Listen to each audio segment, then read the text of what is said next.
Hey all of you out there in Eorzea, welcome to She Heals, I Tank, your weekly Final Fantasy XIV podcast. Today is Friday, September 25th, and this is episode 235 of the Shit Podcast. I'm your host, Vegan Pete, and if you've just started listening to the show for like the last month and a half, you might have never seen or heard this person.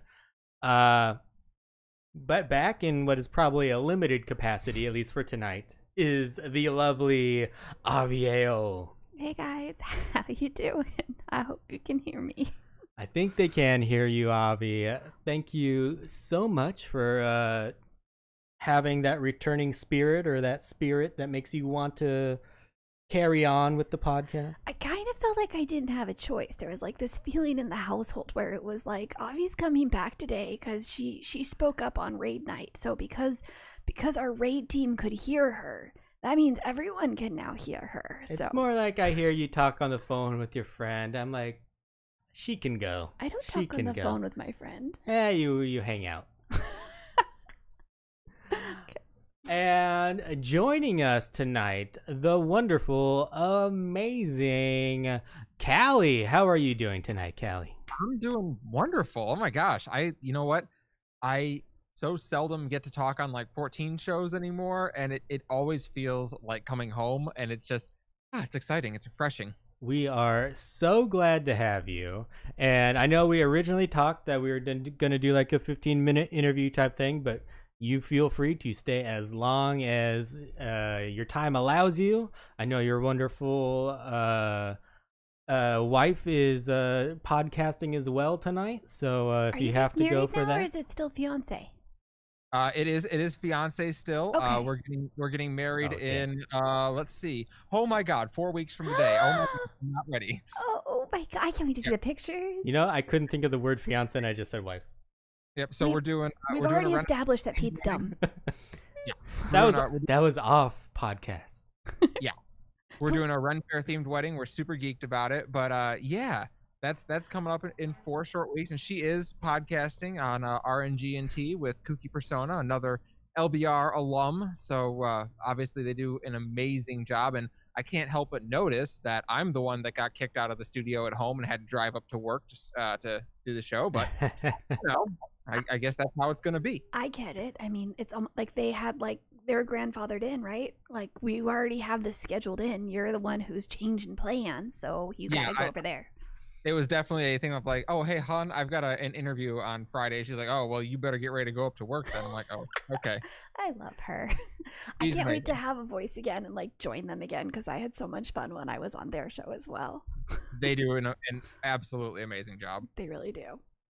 Oh, well, so I just want to point out, if you guys are like, who is Callie? Callie is Eskalia, same player from Limit Break Radio, to give her a wonderful like mini introduction, because when Pete first told me Callie's joining us, I was like, I don't know what that means, but cool.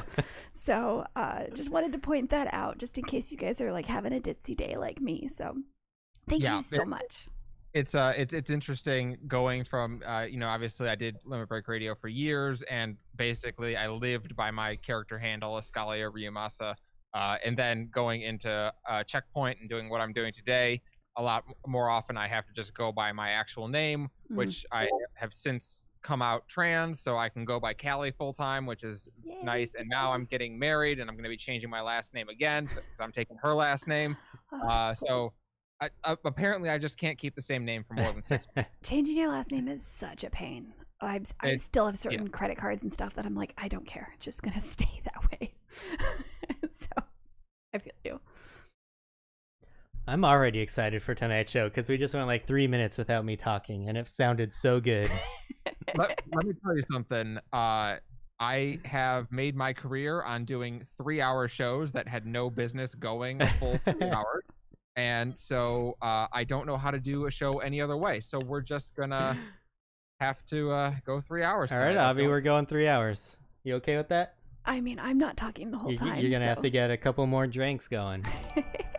Batkid, thank you so much for hanging out tonight, and thank you for that sub. Batkid has now gifted 93 gift subs in the channel. Thank you so much for that, Batkid. Generous. You are such a sweetheart. That is a staggering number of gifts, though. Way to go, Bat Kid. So Yes. generous, Bat Kid. And now back to work. Have a great night. Stop by, hit us with a sub, and back to the grindstone. Thank you so much, Bat Kid. And thank you to the rest of our subs this week. We have Kulurian331, Scoop Patoot, both first-time subs, and those might have been from Bat Kid as well, because he gifted some others throughout the week. We have Triss Marigold for 2 months, Kadomi 9 for 6 months, Naderade 19 for 7 months, Ghost Wolf Rage 9 months, Connolly 10 months, Disco Cub 11 months, and Awesome Austin hitting that 1 year mark. Yeah, Thank got you your crown. so much. Well, with our special guest, I have got a lot of questions for you, Callie. All right. So, you might know her from Checkpoint Radio or previously on Limit Break Radio as Eskalia. I'm very happy to welcome Callie to the show tonight. Callie, it's been quite a year dealing with the pandemic and whatnot. How are you and your loved ones doing? You know what? We're hanging in there. It's in a way, this is gonna sound really weird. In a way, COVID has been a blessing in just one fashion, and that is everyone kind of worries when they get married. Is this actually the one? What if I'm just crazy and I'm in love and this doesn't end up being it? I have gone through 6 months of quarantine, of seeing no one but basically my fiance day in and day out, and I love her more today than I loved her the day I met her, than the day I asked her to marry me, than 6 months ago. I have zero doubts that she is the one that I want to marry. So in a way, COVID has been really cool for proving that to me. Outside of that, COVID sucks. Well, that is so awesome to look for the golden line in a shitty situation. And I'm so glad to hear that. That's amazing. I think you have to. And I think that's wonderful because it was kind of like a lot of make or break. A lot of people you saw like just moved in together for the first time right before COVID. And they're like, well, now I got to deal with, so it's been really interesting. It either brings people together stronger or like breaks them apart. Or I don't know. you're done. There's one in the middle really for that. That's just it, though. Like a lot of relationships are getting stress tested right here, and you find out how good your relationship is from how you handle crises. Mm-hmm. And this, make no mistake, we are in crisis mode. Yes. If you guys can get through this, you're probably pretty set. It has helped that I haven't really been able to talk for the past 6 weeks. I think. I just snap at Pete. I kind of appreciate it. I mean, when she says snap, she means the literal snap your fingers. Yeah. Not going crazy. I can't just snap. the snaps. I just get attention. I feel like Sarah would be thrilled if I lost my voice. Exactly. Yeah, I'm the chatty one. Unless you're doing a podcast together, and then you're like, I kind of wish you had a voice right now. Yeah, that's true. But that's amazing. Speaking of the amazing Sarah, she also does a podcast, RNG&T, with Kooky Persona, which we've had on the show before, and Avi has been fortunate enough to be a guest on RNG&T before. We know she's your fiance. How has it been trying to plan a wedding during a pandemic? Well, I'll be really honest with you. So I asked her to marry me August of 2019, and we got our venue locked in October of last year, and we had pretty much everything figured out and ready to go before the new year hit. And then COVID, and all of a sudden all of our plans weren't worth anything anymore. So what's it like been replanning everything? Yeah, replanning the wedding has been the interesting part. It's been stressful for sure. You get in your mind what your wedding day is going to be like, and you put down the money and you put it in the calendar and you start inviting people, and then you have to kind of rethink what your wedding is going to look like. And so it's been stressful getting it to a new thing. We finally settled on holding a very, very small wedding on October 23rd. It's just her, my parents, her parents, our maid of honor, and our best man. And we're just going to do the ceremony. We're doing like a Ren Fair kind of thing because we have to miss Michigan Ren Fair due to COVID this year. So we're getting our Ren Fair dollies on, basically. And then in May, when we pushed our actual wedding back to, we're going to do the full ceremony and the reception then, assuming we don't have to push back again, which the way things are going, we may have to. I've actually never been to a Renaissance Fair. That's something I've always wanted to do. We do Comic-Con every year, and I cosplay. Pete doesn't really so much. I'm not creative enough. And he's a procrastinator. I can understand that, but Pete, like, what if you just went to Ren Fair and drank booze? Oh, I have no problem with going to Ren Fair. That's never been an issue. I don't even know where the nearest Ren Fair is. Oh, well, that's fair. Yeah, I don't either. We here in Michigan are fortunate enough to have one of the best Ren Fairs in the country right around the block. So. Oh, nice. Yeah, I'll have to look into that. That's definitely something I've always wanted to do. A friend of mine who plays ESO, Hyperpixie, I'm sure you guys, she actually like bought a staff that like she could see her character using, and now she drinks mead out of like a bone, like it's like a curved mug thing. I don't even know what you would call it. Yeah, like the Viking horn. Yes, a Viking horn. Yeah, she like drinks her beer at, like all that she got at different Ren Fairs, and I'm just like, I'm so jealous. Oh yeah, you gotta get into the full thing. We have a person at our Ren Fair who takes like dead trees and carves things out of them. So we've got like a nice mug that's lacquered from him. So and you can just latch it onto your ring belt and everything. So you walk around, go up to the stand, get it filled with mead, and then just walk around drinking the whole day. It's Ren Fair's great. I'm sure we have them. We've just never done the research to go to them. They have a decent one, I think, up in Los Angeles area, actually. So we'll just have to drive. Fuck LA. The Southwest actually has a bunch of good Ren Fairs. Oh, do they? Out there that I really want to attend someday. This isn't Southwest; it's just South. But Texas, the state Ren Fair there. Oh my God, I've always wanted to go. It's supposed to be amazing.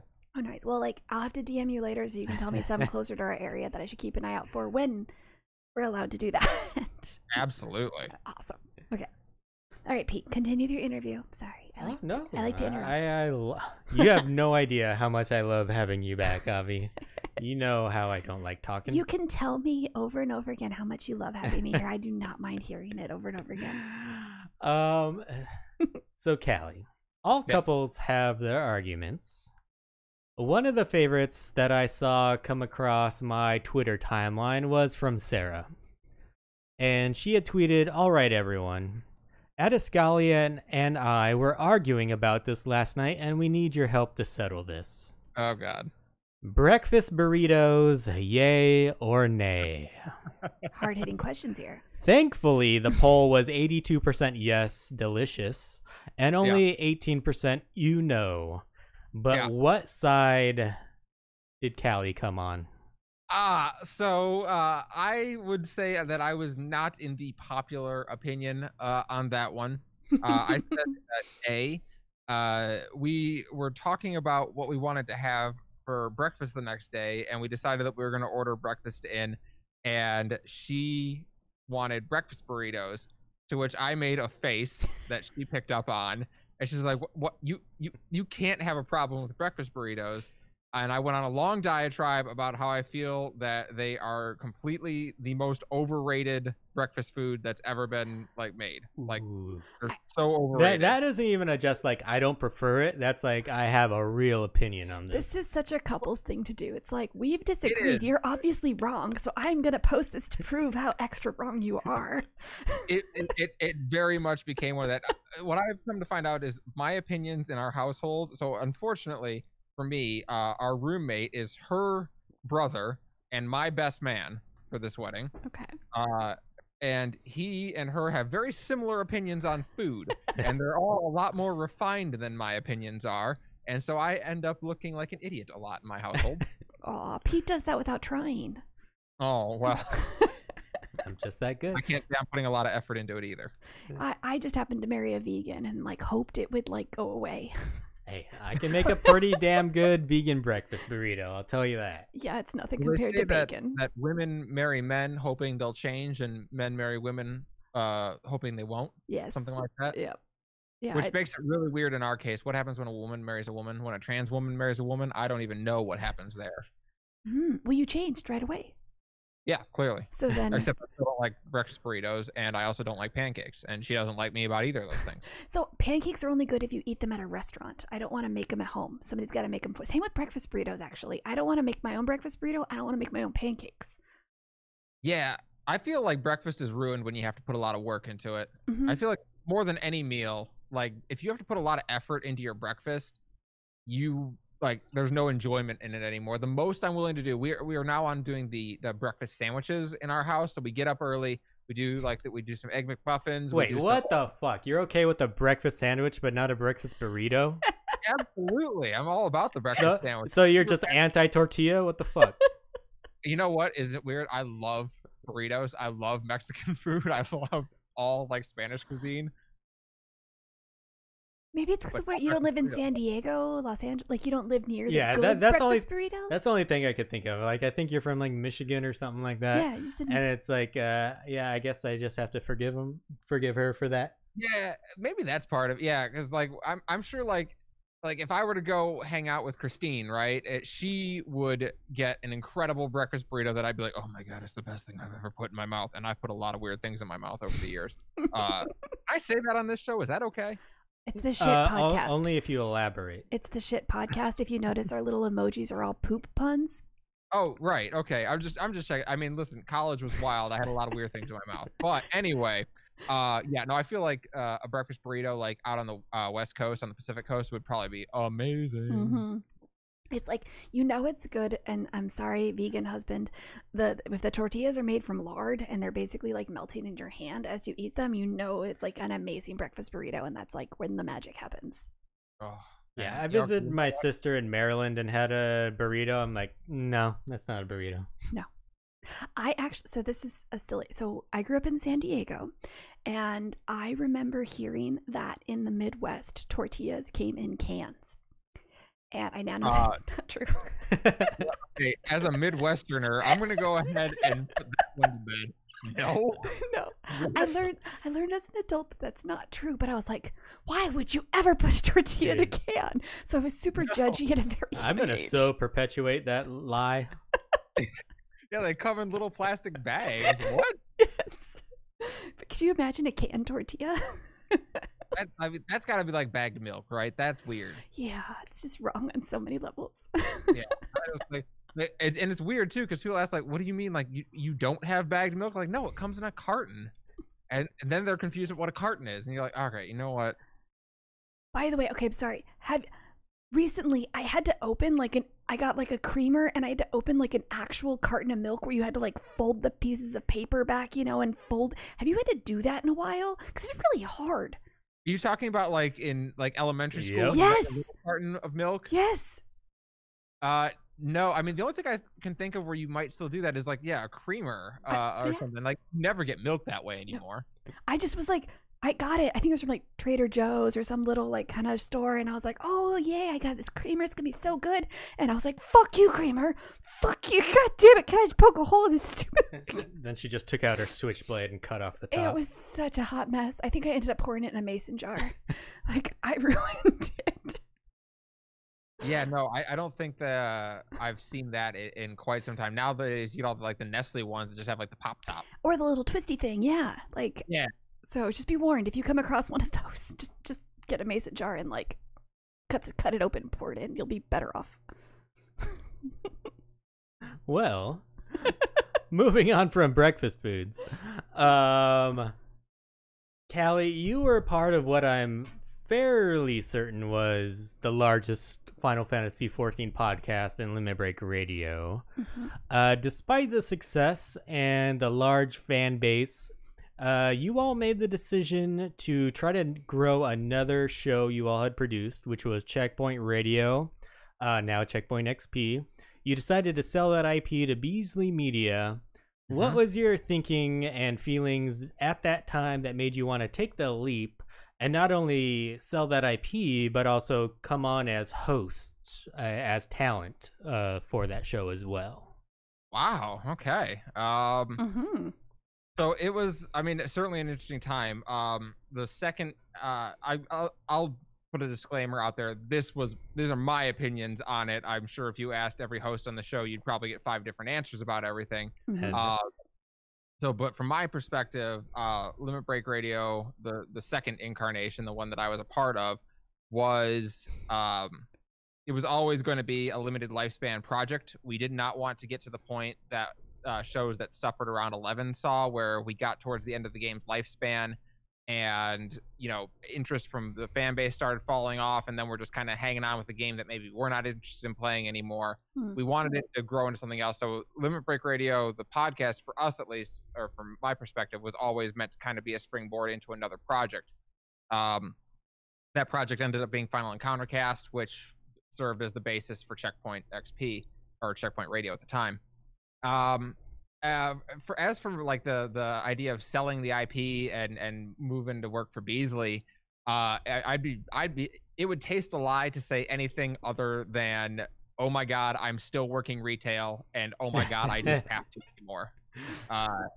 For this to actually be my full-time job, and to be able to go to my parents and say, see, dropping out at U of M after 7 years wasn't the worst decision I ever made. That was pretty much it. And obviously getting a chance to kind of see that what was at one time a great passion project through to kind of the natural conclusion or the next stage was immensely satisfying. And to get to do it with some of the co-hosts that I had been working with for so long, which I still maintain to this day of any product that I've worked on. I think that 2015 Limit Break Radio Cast was probably the most talented group of people I've ever worked with. There was a very special chemistry about that show that you would never be able to recreate. I don't think I could ever make it happen again. It just, everything worked and everything came together. And it was all of us at a time in our lives when we were able to give just the right amount of time to it. So I'm super thankful for everything with Limit Break Radio. It changed my life for sure. And then, obviously Checkpoint is in the next step in Checkpoint XP. And I just found out literally 2 days ago that I will still be around in 2021. So I've got another year of doing this at least. So pretty geeked about that. Well, that is awesome. Love to hear it. That's really wonderful. I think before you go, it's so rare to look back at those moments in your life and be able to fully acknowledge and appreciate the magic that you had. Yeah. I had that with something previously too, and I love. This is the first time I've actually heard someone else talk to it. Yeah, because it obviously as a creator, you always want to be able to say that what you're working on right now is the single best thing you've ever made. I've improved such and such. I'm doing this better than I used to, and to an extent, it is true, right? I am a better host today than I was in 2015 when I was still very much cutting my teeth and learning and getting to know the cast that I was working with. I'm much better on the microphone. I'm much more confident, and being publicly out doesn't hurt either. That makes my whole life a lot more confident. Obviously, but for sure. At the same time, you'd be remiss to not go back and say there was something magical in that sauce. There was something just right with that chemistry that made for an unbelievable experience, and people really seemed to gravitate towards it. And it wasn't just the cast either. It was the audience that was great. It was the subreddit for FF14 being hot garbage.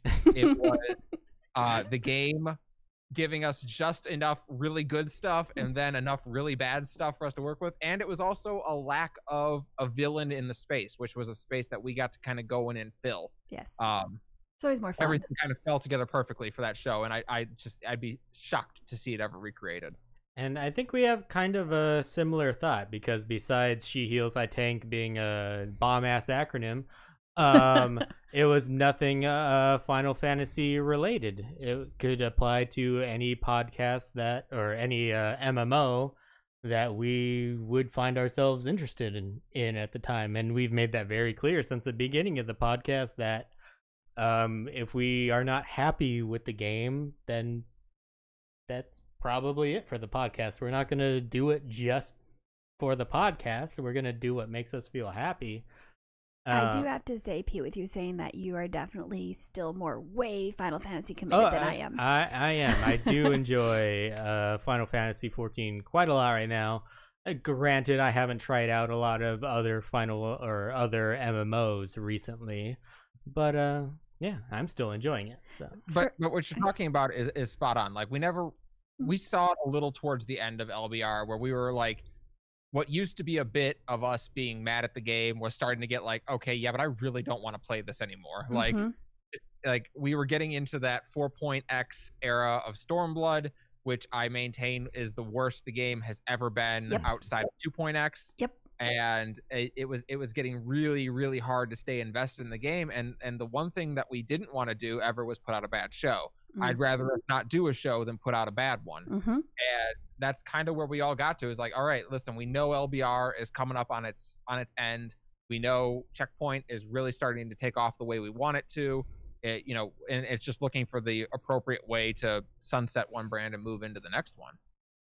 One of the it's unrelated to podcasting, but related to that like passion and that moving on thing is, for me, I used to own a bakery where I made cakes out of locally brewed craft beer, and it was wonderful. It was so much fun, and it was like I'm a goddamn amazing fucking baker, and it was my perfection. I actually met one of my best friends like through that, and it came to an end kind of because of a lease thing, not because of the business not doing well. And then I look back though, like I miss it. It was wonderful. It was amazing. But with COVID hitting, I can't even imagine me trying to run a bakery. Like I would be in so much trouble right now. Oh yeah, I saw like my parents run a dance school. Ooh. Like that's what they've done since I was a little kid. Yeah. And yeah, like it's really tough. Like they're trying to figure out like, hey, can we open again this winter? Can you know, when can we actually start doing this again? Yeah. Because they haven't brought in any money now. My dad's retired and my mom is still running the dance school as when she can. And it's like it's really tough right now. Yeah. And I feel for anyone running a small business, and that's I feel so incredibly fortunate that our brand is getting to continue moving forward, because I mean, like the radio industry is no exception to the struggles of COVID right now. Nope. So you already know where you can go to for dance lessons for your first dance for the wedding?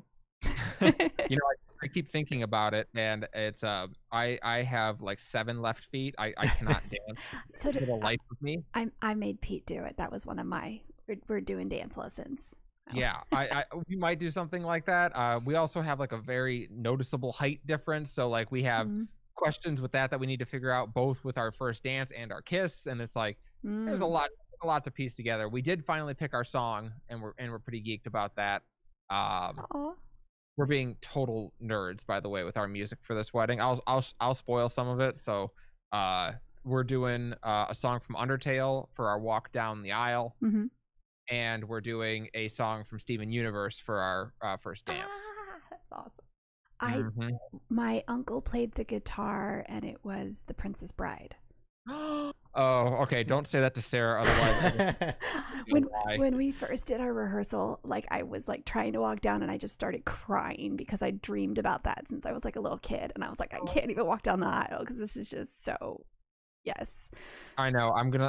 So a year ago I wouldn't have been concerned about this, but I'm now 6 months onto hormones, and I know I'm just gonna be a crying wreck at You're this gonna be wedding. a hot mess. Waterproof mascara mixed with like I can give you some makeup tips if you. Yeah, I mean, I'm going to get my makeup done that morning, and I'm like, oh my god, I'm not gonna make it. You need to let them know, like, waterproof the fuck out of my face. Oh, that's I'm so excited to see your pictures. I loved the pictures from your proposal. I thought it was so goddamn cute. I know, like, I didn't comment, but like that social media, I know what's going on in your life, even though I don't like respond. I'm like a lurker.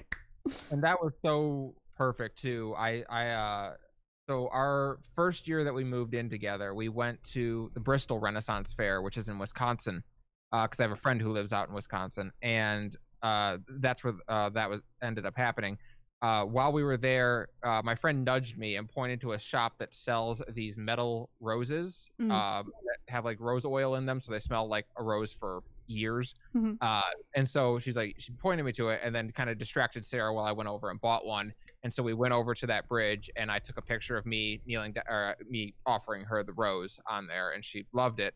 So the following year, when I decided I wanted to marry her after asking her parents' permission and everything, we went to that exact same spot, and that's where I proposed to her. Oh, that is perfect. That is so perfect. Oh, how'd you feel going to her parents? How'd I feel going to her parents? So it was simultaneously the most nervous I've ever been, and I was also super confident about it. I don't know how you can be both. I kind of was too, to be honest. Yeah, like my thing, obviously being trans, I have it in my mind that it's always gonna you always have the worst case scenario in your mind, unfortunately. And yet the good news is her parents have only ever known me as Callie. I called myself gender fluid at the time. They've only ever known me that way. The first time I met her mom, I told her I was going to show up in a schoolgirl uniform to their family like event. yes. And she was like, great. And I wasn't even dating Sarah at the time. So her mom knows me very well, and unfortunately for me, she is almost as sarcastic as I am, if not more. Yeah, I snuck out to the garage to call her mom, and her mom was in tears before I even like had the question out. Like they were up north at the time on vacation, so I wasn't able to do it in person. But I talked to her and asked her permission, and then she had Sarah's dad call me back in the morning, and I talked to him, and yeah, they both gave their blessing, and it was very nerve-wracking, but very fulfilling. That is so awesome. That's so great. Oh, I love it. That was a lot to unpack in there. That was very sweet. Yeah. But I still have questions about. Pete's like, let me get this back on track while you two. No, like I was like, I have like all these questions, and now they're all out of order now. Happy to screw things up. It's like, it's not just you here; it's me back too. So Pete's like all out of sorts. I mean, my last question was about Beasley Media, but how was that jump though? Going from Beasley Media, or going from Limit Break Radio to Beasley Media, you were creating a weekly podcast about one singular MMO, and now I think as soon as you guys moved over, you were doing a daily podcast, right? Yeah. So we started doing the radio show, which was about esports and gaming, prior to the move, and then when we moved over, we started doing a daily Twitch show that kind of fed the radio show, and it was a big change for sure. We were obviously working full time at it. It was a lot of making adjustments to, we have a lot more content that we're going to cover. We're going to be doing a lot more things. We're going to be in the studio a lot more. And for a while, it was a big change. And more to it than that, I mean, for the first time, we didn't own it. Like at the end of the day, someone else could call down from on high and say, you can't do that, which was, I was actually very impressed with how well we handled kind of that transition, especially because in the early days, they really didn't do that very much. We did not hear from on high too often, although we joked about it all the time. But it was different. It was very different, working kind of in a corporate structure and yet trying to keep the show as authentic as possible. And I mean, that's something that we've tried to stick through to today. We have a number of different shows that we do, but they're all based on the same principles that we started, with Limit Break Radio back in the day, of trying to be authentic and talk about things that are interesting to us and never being afraid to have an opinion. And those are kind of the ideals that we set back then that we try to stick to today. Sure. And for you personally, like the research you had to do previously for LBR was basically play Final Fantasy XIV. Did it involve you having to like play a whole bunch more games, or maybe just like research a whole bunch more games? That's always a balancing act, because it's very difficult to get on a corporate call with the higher ups and say, okay, so anyway, I need to go play video games for the rest of the day so I know what I'm talking about. No matter what, it is always a difficult sell. There was a period of time, especially back when we were doing it 5 days a week, where like, no, I hardly ever had time to actually play something, and that made it very difficult. And nowadays we're a little bit more balanced and we're able to do a bit more of that. Of course, I don't act on air quite nearly as often as I used to, but yeah, we've found a way to balance it out a little bit more when we kind of blew things up about a year ago and started changing how everything was created. It allowed us some more time to actually experience the things we talk about. Yeah, you have to, or else it doesn't feel genuine. Yeah, and I mean, like it is important, right? And at the same time, not doing so many things that you burn out on it. One of the struggles, people ask me, like, you said you would never go back to Final Fantasy XIV, the terrible mean things you've said about it, and now I'm playing Final Fantasy XIV pretty regularly again, and I just say, listen, the difference is I don't have to fill a 3-hour show anymore. Yeah. If I think a piece of content is stupid, I just don't do it. I ignore it and don't make it part of my life. Back in the day, well, tough. That's what we're talking about this weekend. You have to do it. You have to experience it. And it's like, ugh. It took a while for me to get to that point with Pete. Like I actually, God, it'd been almost like a year of me fighting burnout, but like feeling too much guilt to not play the game to do that. And so it was like this weird struggle where Final Fantasy XIV was just not fun for me. But I started doing the podcast to support Pete's project. He wanted to do this and I'm the chatty one. So I was like, I got you, babe. I'll be here. And then I just was like really burnt out, and it was obviously coming across in the podcast. And it honestly wasn't until COVID, which I thought was fine. Yeah, because it's a different perspective. You at least get that burnt out perspective, I guess. But COVID hit, and I somehow like just fuck it all, gave myself permission to just not play. And like got to catch up on Kingdom Hearts and Dragon Age and God of War and all these other games that I like desperately wanted to play, and it actually made me enjoy like Final Fantasy again, but also not feel like it was the only game I was allowed to play.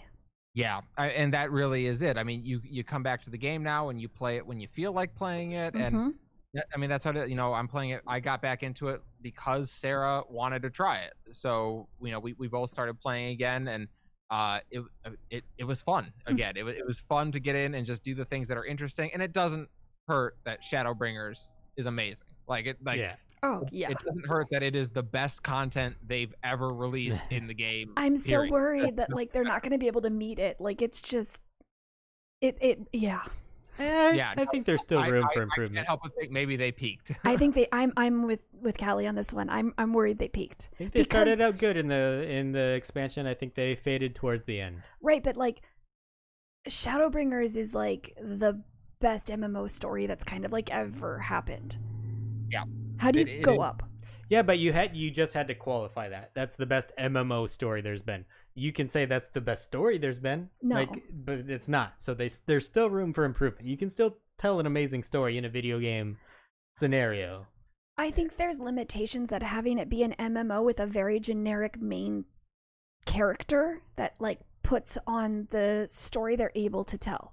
And that is the MMO specific element to it. If it's like a single player game, you can build up the character that you are actually playing because that character is in the world. We're like separated from that world. Yeah, Avi, I would have disagreed with you until Shadowbringers, and now I'm fully on board with you. Because I look at a story and I go, okay, it needs to have a good character. It needs to have good supporting characters. It needs to have a strong villain. Those are the things that are going to move this plot forward. And in Shadowbringers, basically everything that wasn't the main character hit. Finally, like everything hit. The villain, Emmett Selk, is amazing. He is so good. Your supporting cast, I thought I was going to hate the Crystal Exarch. Amazing. I thought I was going to hate Reen. Amazing. They're so good. And and even your main character, I just did a post on Twitter about it the other day. I think one of the crowning achievements that goes horribly under appreciated in Shadowbringers is how much better Square Enix has gotten at making your character emote. Yes. Your character is so much more expressive. I feel bad. Yes. Plays with a helmet on. They're so much more expressive now. Did we do more than Angry Fist? They do. Exactly. They do more than just and like that. Like they have those two faces for like. We don't just nod the entire time. There's no single nod the entire time. I've been playing ESO where you like interact with characters and you like need to hand them a bottle and you actually hand them a bottle. Like to see that and then see us like pull something out of our butt is just annoying. So it's definitely improved with Shadowbringers because they approached it from a more emotional level and not just like I'm this shell who nods in agreement. Why are you hating on my prison wallet? And the moment that really sealed it for me is, all right, I'm gonna try and do this without being super spoilerific. We're actually we're at the point now where you're allowed to be spoilerific about Shadowbringers because it's been out long enough. Sorry, anybody who doesn't, but like, not sorry. It's been more than 5 weeks. You're fine. Okay, so this isn't even 5.3 spoilers. This is 5.0 spoilers. Yeah, you're fine.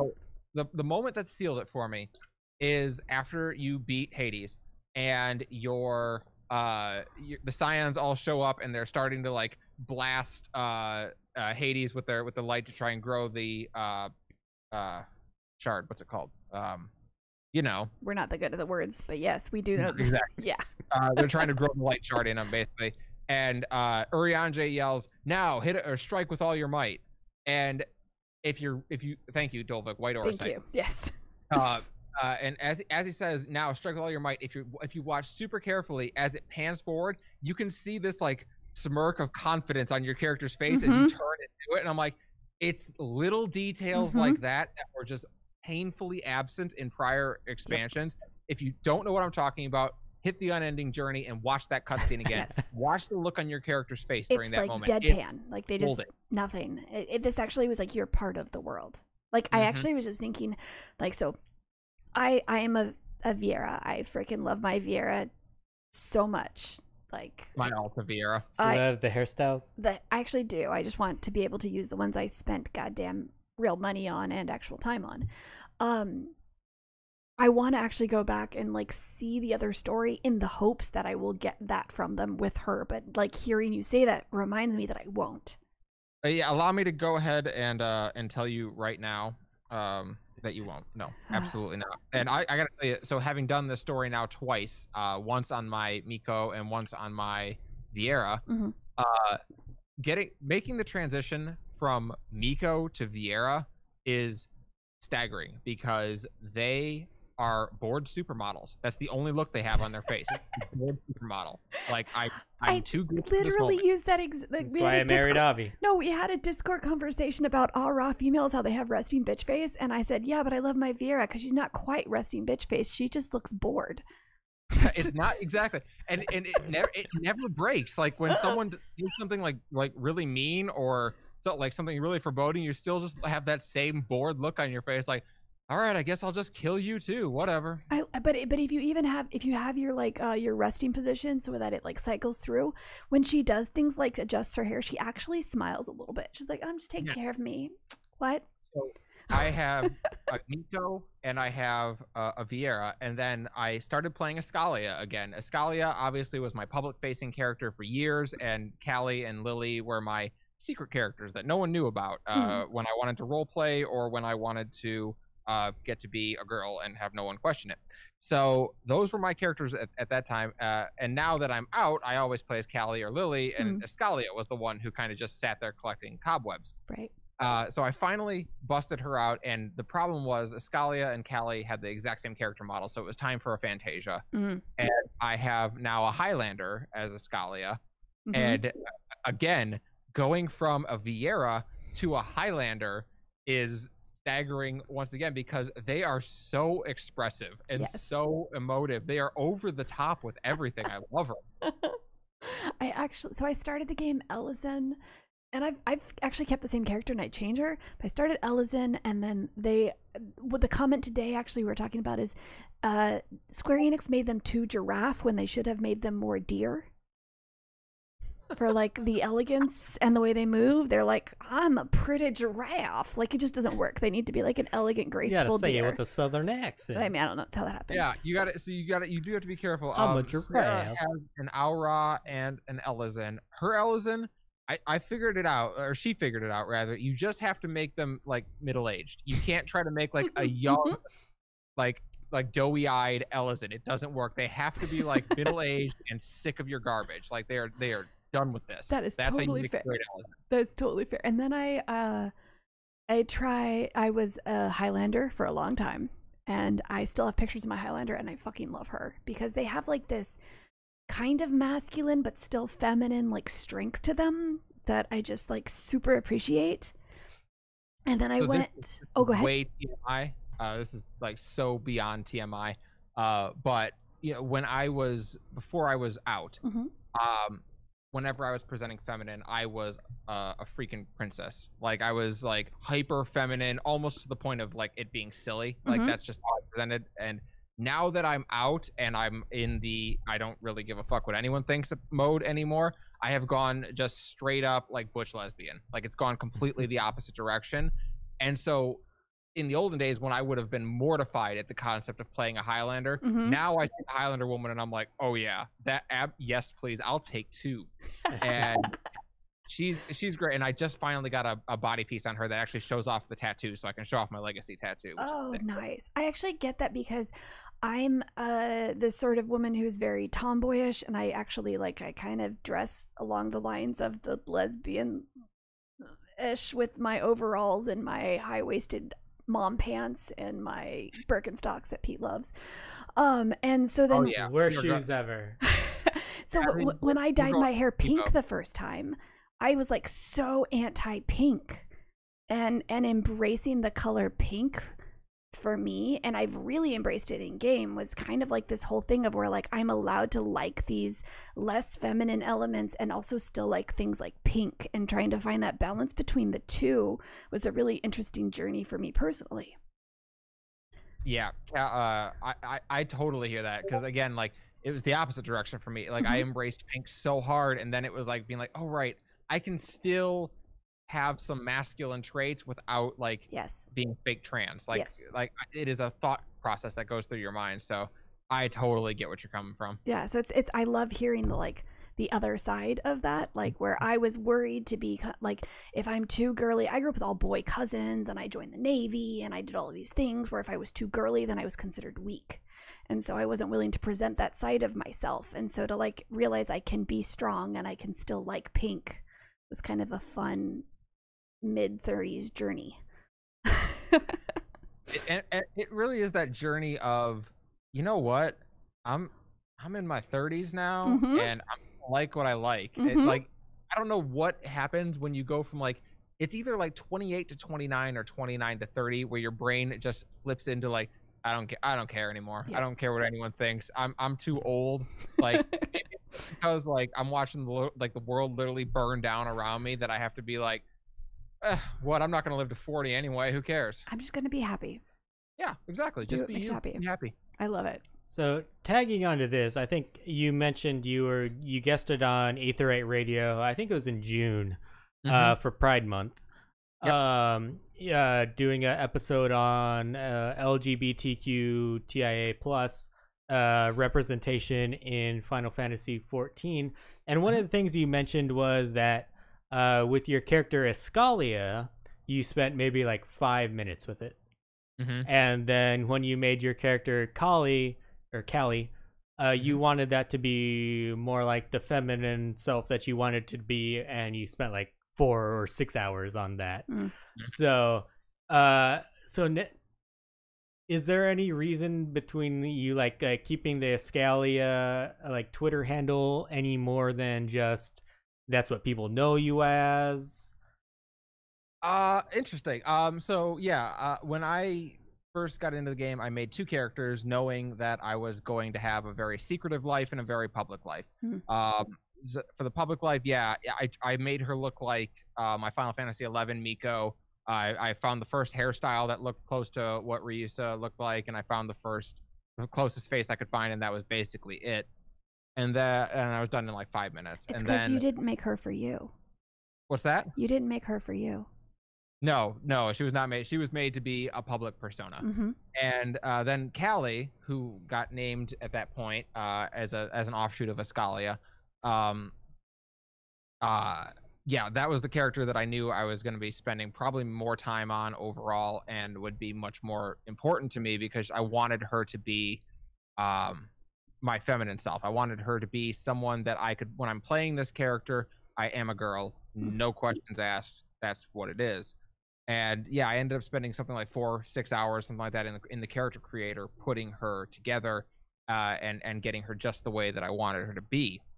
And to that point, she has never changed, short of a different hairstyle. That's awesome. She has never been Fantasia. She still has the 3 Fantasias that you earn throughout the time I've been in the game. They're all still sitting on her. She's never changed, except for when the side ponytail with the flower hairstyle came out. I was like, no, that's her hairstyle. That's totally her. And yeah, she's always been an interesting character, and I from a roleplay perspective, I would like to take this moment to apologize to her, because I spent no short of time doing very mean things to her in roleplay. So I'm going to apologize to my character. And for Eskalia, as far as the name goes, I love that name. It is so much a part of who I am today. Everything that happened around Limit Break Radio, both the first and second iteration, everything that happened around Final Encounter Cast and Checkpoint XP, they are all how I got to where I am today. I did not go into these shows thinking I was going to make it as an entertainer. I liked entertaining and I liked doing podcasts, but overall, I mean, at that time, I still thought I was going to be a video game designer. I was in school. I was in my 4th year for my 3rd year. as a game developer, and my whole life changed when I started really saying, I dropped out because I said, oh my God, if I actually have to do this for a living, I'm gonna hate it. So I dropped out and went to Specs Howard to learn to do video design and video production. And I thought, okay, I like this a lot more. This is definitely fun. And from there, we started, Limit Break Radio started to actually catch on a bit. And I basically bargained with my parents to say, hey, I think there's something here. I think we can actually do this and make this a career. I need you to let me pursue it. And they were supportive and said, okay, go for it. And yeah, we did that. And all that was Eskalia. Like, all of that was that persona. I have no issues with that persona today. They've just become more infused. Eskalia and Callie are one and the same. Nice. I want to bring it a little bit back behind because I want to give you a little compliment. At Checkpoint Radio, your role has changed from just like an on-air talent host to now being head of content, working with all the shows from Beasley Media. Is that something that you were actively striving and pursuing, or was that kind of just like how things kind of shook out? How did that happen? Like anything, it's a yes and no answer. I would say my goal was always to get off air. I have never held, I love performing and I love being on air, but I have never held any misbeliefs or misgivings that I am like God's gift to performing. I'm good enough, but I always have taken the stance of I'm going to surround myself with people more talented than I am. And I mean, to this day, I have, Robbie, who works with us, and Callow from LBR. He's an incredible talent and just unbelievable. And I can do better work off camera and off microphone. I'm very good at figuring out what is going to make for a decent discussion, and writing it down and getting it ready and getting everyone up to speed with it. I always felt like I was better at the pre-production than I am the actual recording of the show. So I had always kind of thought I would eventually move off mic and into a behind the scenes role, which it turns out apparently Beasley agreed with me, because that's where they basically wanted to push me. So nowadays I obviously get the chance sometimes to get on and we do Checkpoint AFK together. We are bringing back the Daily Show, actually starting at the beginning of October. It's a podcast, though, a daily podcast, not a daily show. I should be careful with what I say. Is that breaking news? Can I announce that as breaking news? Yeah, we're super geeked to be getting ready to do that, and I'll be performing on that. So I will get to get on the microphone daily again, which will be very nice. Not for as long as I used to, but it'll still be nice. But yeah, it was something I was striving for, but also it just kind of worked out that way. That's great. I do want to just say that I love that I don't know if it's like a point in your life or something, but where you acknowledge that you appreciated the journey, like that you realized that like that wasn't necessarily where you wanted to be, but that you appreciated what you went through to get to where you are now. Yeah, it's I was the first in my immediate family to go to college. Neither of my parents went, and my dad is the biggest Michigan football fan in the known universe. So when I got accepted into University of Michigan on the back of a good ACT score, it certainly wasn't on the back of my GPA, they were over the moon. They were so geeked and proud. And when I struggled in college, like that was a tough time in my life, both from an academic standpoint, and I was starting to really come to grips with who I was as a trans individual. I remember seeing a therapist in college, and the therapist, who should lose their license in my opinion, just told me, you're just having trouble adapting, it'll pass. Well, spoiler, it didn't pass. It turns out dysphoria doesn't just go away. So in addition to finding out more about who I was at that time in life, and struggling with the fact that the degree that I thought I wanted, I actually hated. It was definitely a moment of, oh my God, no, I cannot do this for the rest of my life. That'll be the worst. And you're right, though. I don't like hate my time there. Like in many ways, seeing like what goes into designing video games has helped me immensely in my career today. I feel the same way. Well, I was in the Navy. I was an active duty sailor, and I did my one tour, and I realized like that is not for me. And a lot of people I know get out and they try to almost pretend that they weren't in the military, and I know it wasn't right for me, but I also like try to treat it in a way where I acknowledge that it helped me like kind of through my journey and find what I needed. And I think it's important for everyone to kind of appreciate like their shit points in your life at the time, but as you grow, you need to understand that like that's who helped make you who you are. Right. Listen, like we all do lots of things that are difficult and that we might say I wouldn't do them again, but I'm glad that I did it. Right. Exactly.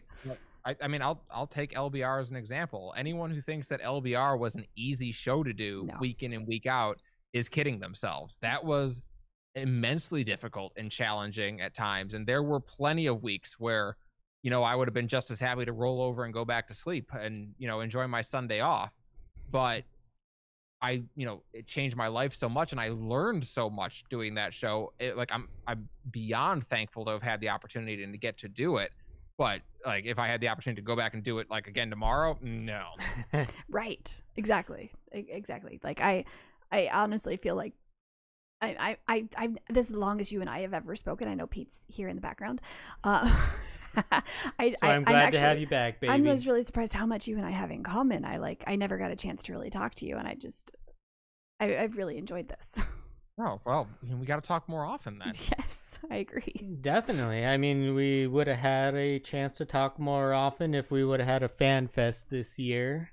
But RIP Fan Fest, it would have been in San Diego. We could have hosted you. We could have taken you out to all the best places in San Diego. Could have had I'm telling you, one year I'm so geeked. It's gonna be weird going like back to Fan Fest, right? Because I'm definitely gonna go with Sarah the next time there is a Fan Fest. We're absolutely gonna go. And it the last 2 times I've been at Fan Fest, it's been as a host of Limit Break Radio, and there's a degree of how to put this without sounding really, really vain. It's really cool when people recognize you and want your autograph. It's super cool when that happens. I don't see anything wrong with that. Ooh, can I give you a little thing to help add to that? Because I remember our first Fan Fest, and you were the first person Pete saw that he recognized and geeked out about. Was that when I had the bright pink hair? Yes. Was that the first one? And I didn't listen to any podcast, and I was like, well, why don't you go talk to them? And he's look at that tall motherfucker. There's too many people. I just can't. I was like, okay. And then like almost immediately after that, someone was like, smells like shit in here. They were talking about the shit podcast.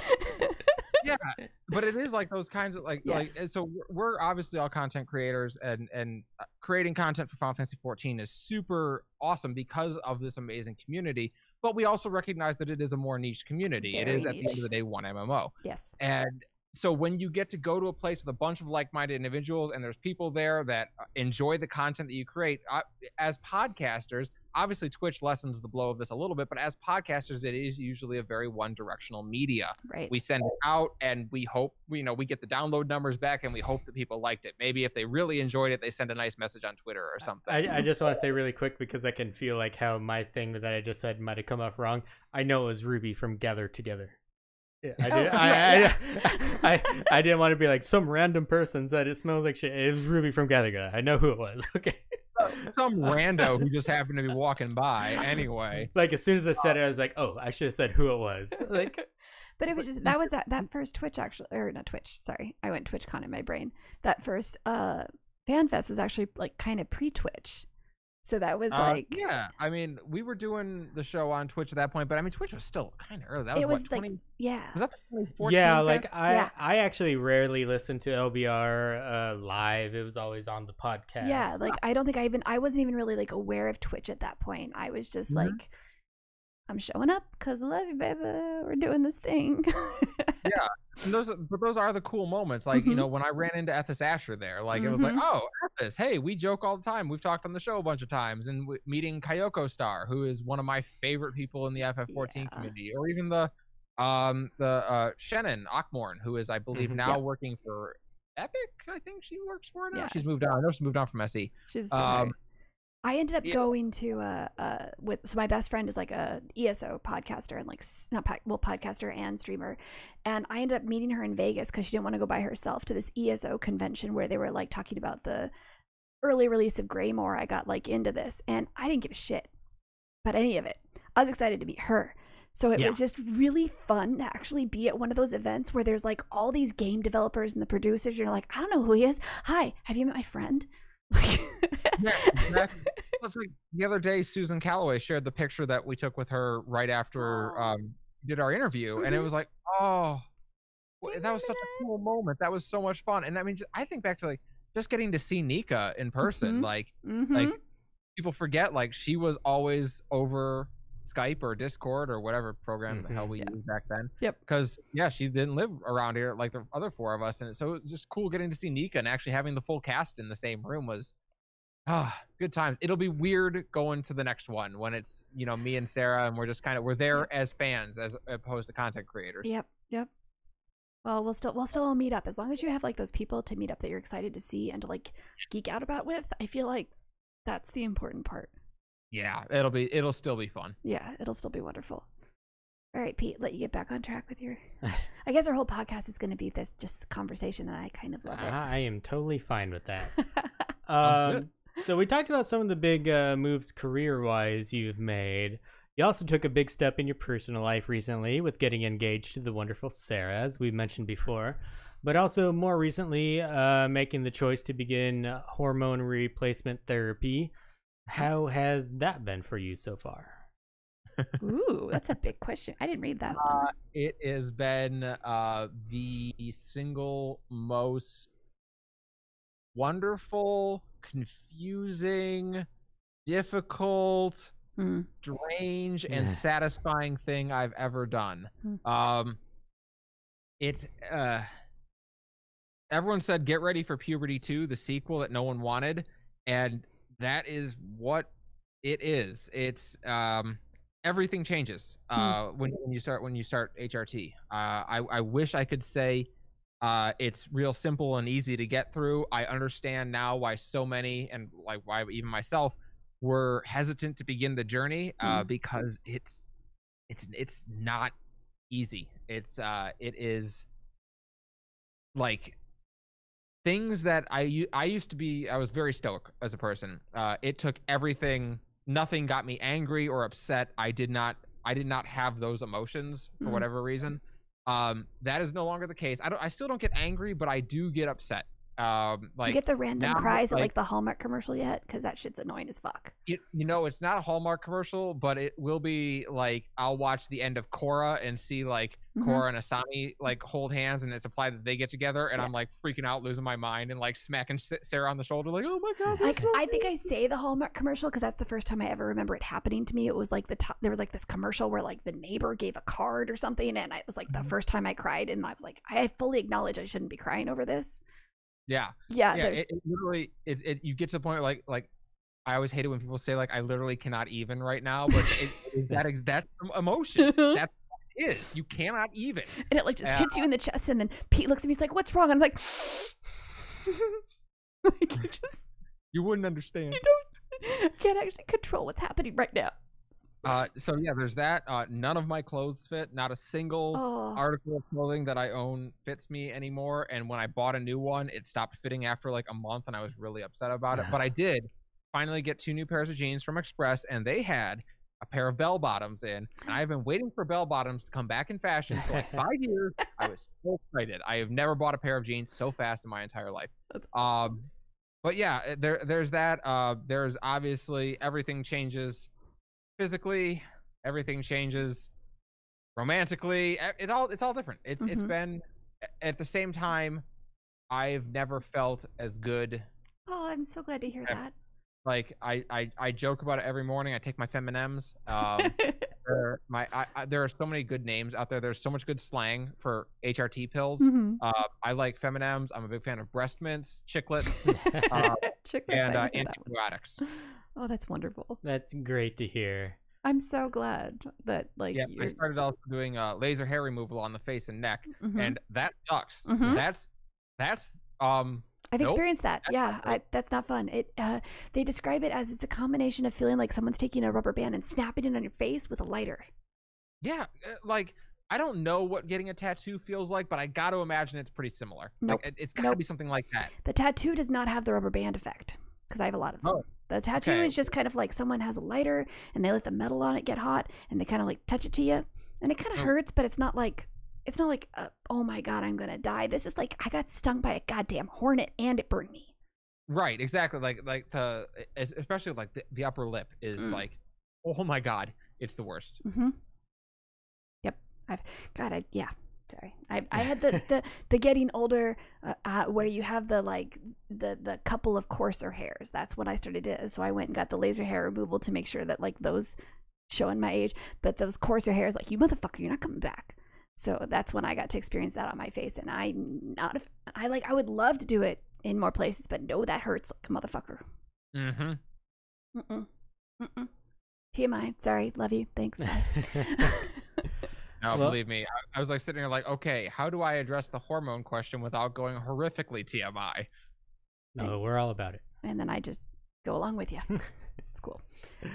I know from listening to some of your content that you said your parents maybe not would have understood, but they supported you in this journey.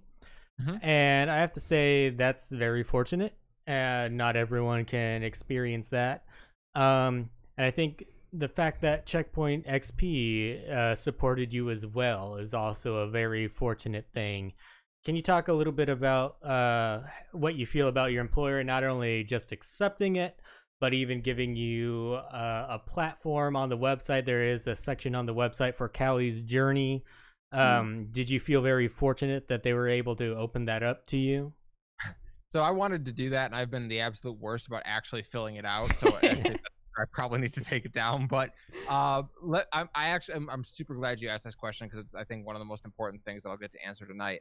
I have no qualms about saying that I have been immensely fortunate in my transition and coming out. I have had not only my parents be supportive, but the vast majority of my family be supportive. I have the most wonderful fiance in the entire world, who is not only supportive but pretty geeked about it. My roommate, who is my best man and soon to be brother-in-law, is super supportive. My work has been nothing but supportive. My friends, nothing but supportive. And it would just be completely irresponsible of me to say that that's the norm. Mm. Yeah. That while it should be the norm, It's not. isn't. I'm so unbelievably lucky. And it's one of the reasons I'm so blessed. We're doing a charity stream this Sunday called Pride in September.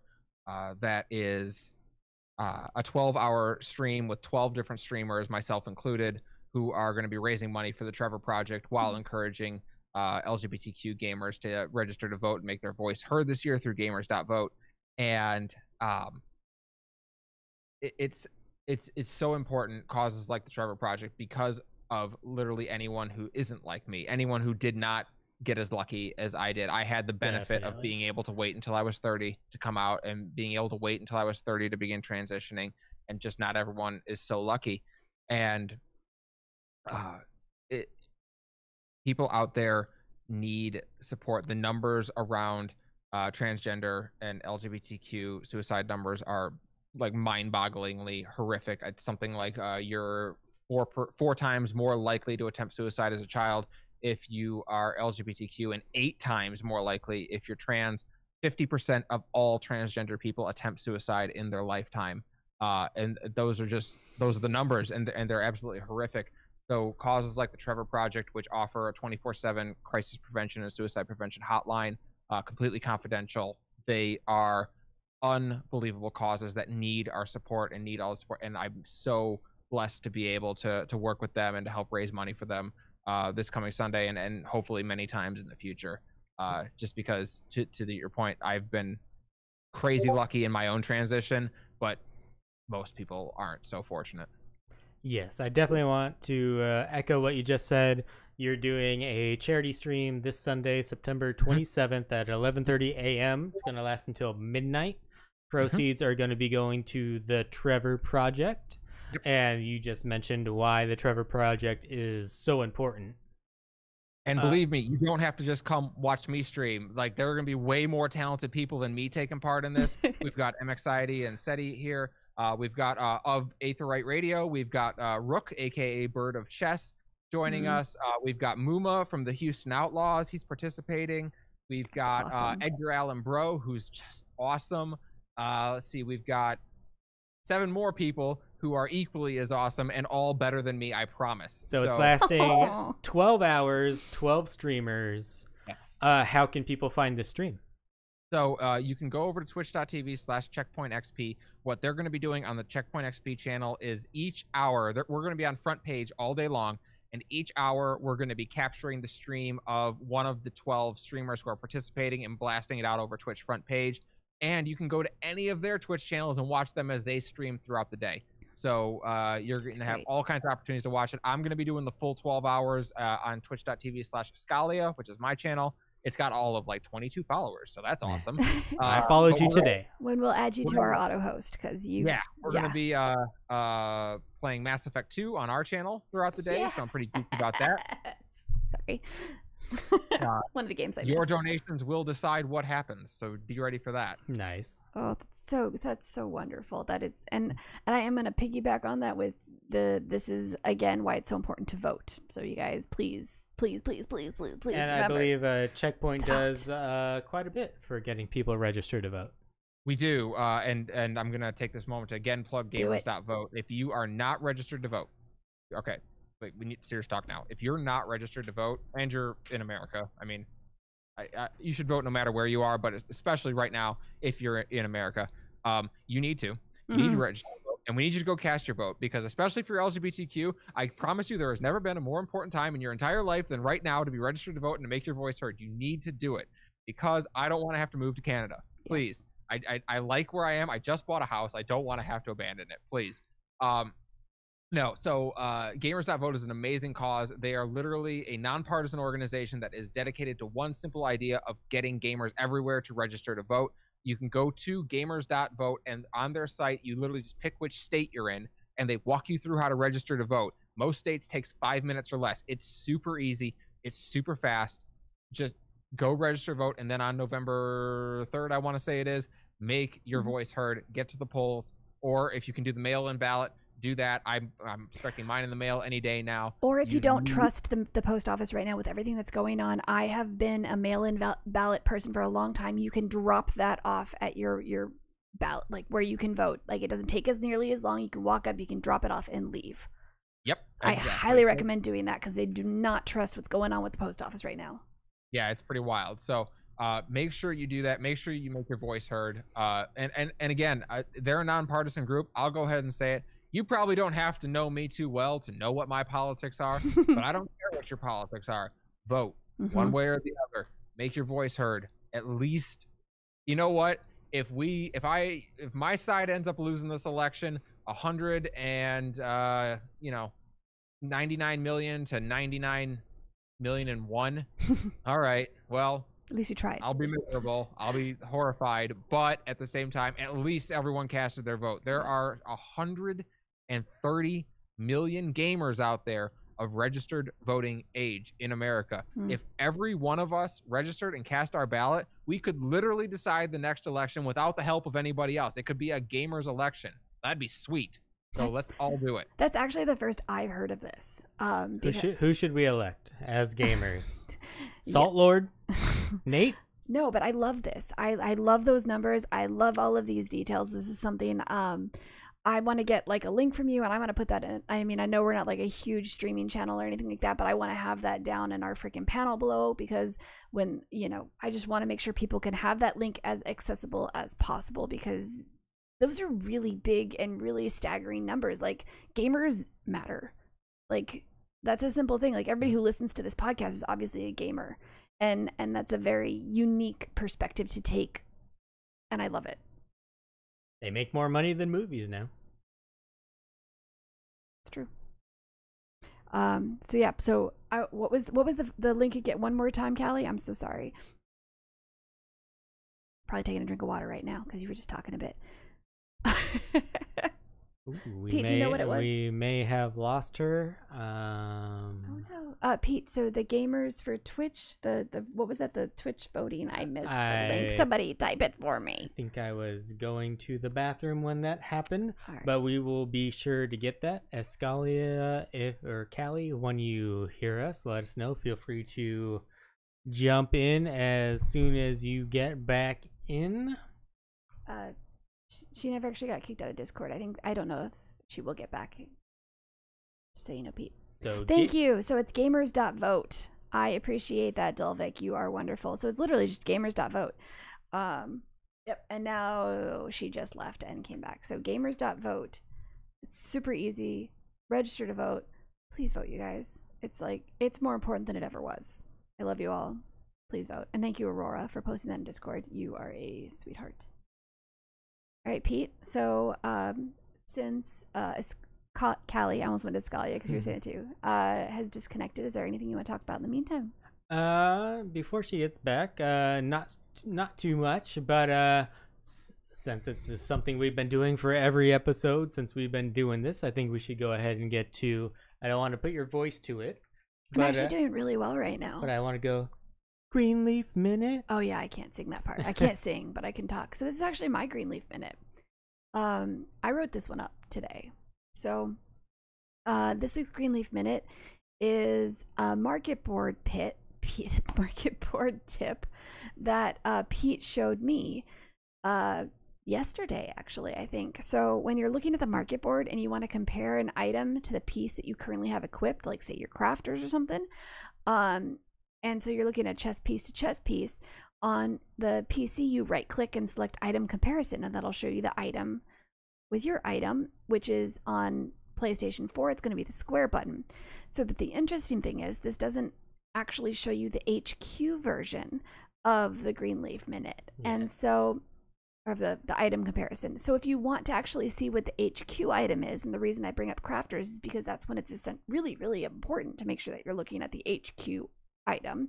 So when you hit item comparison and you're seeing those two items next to each other, when you hit control on your PC, it actually shows you the HQ. So as you're holding control, it shows you HQ, you let it go. You do have to be hovered over like with your cursor, you have to be hovered over the item. Okay, so you're hovered over the item.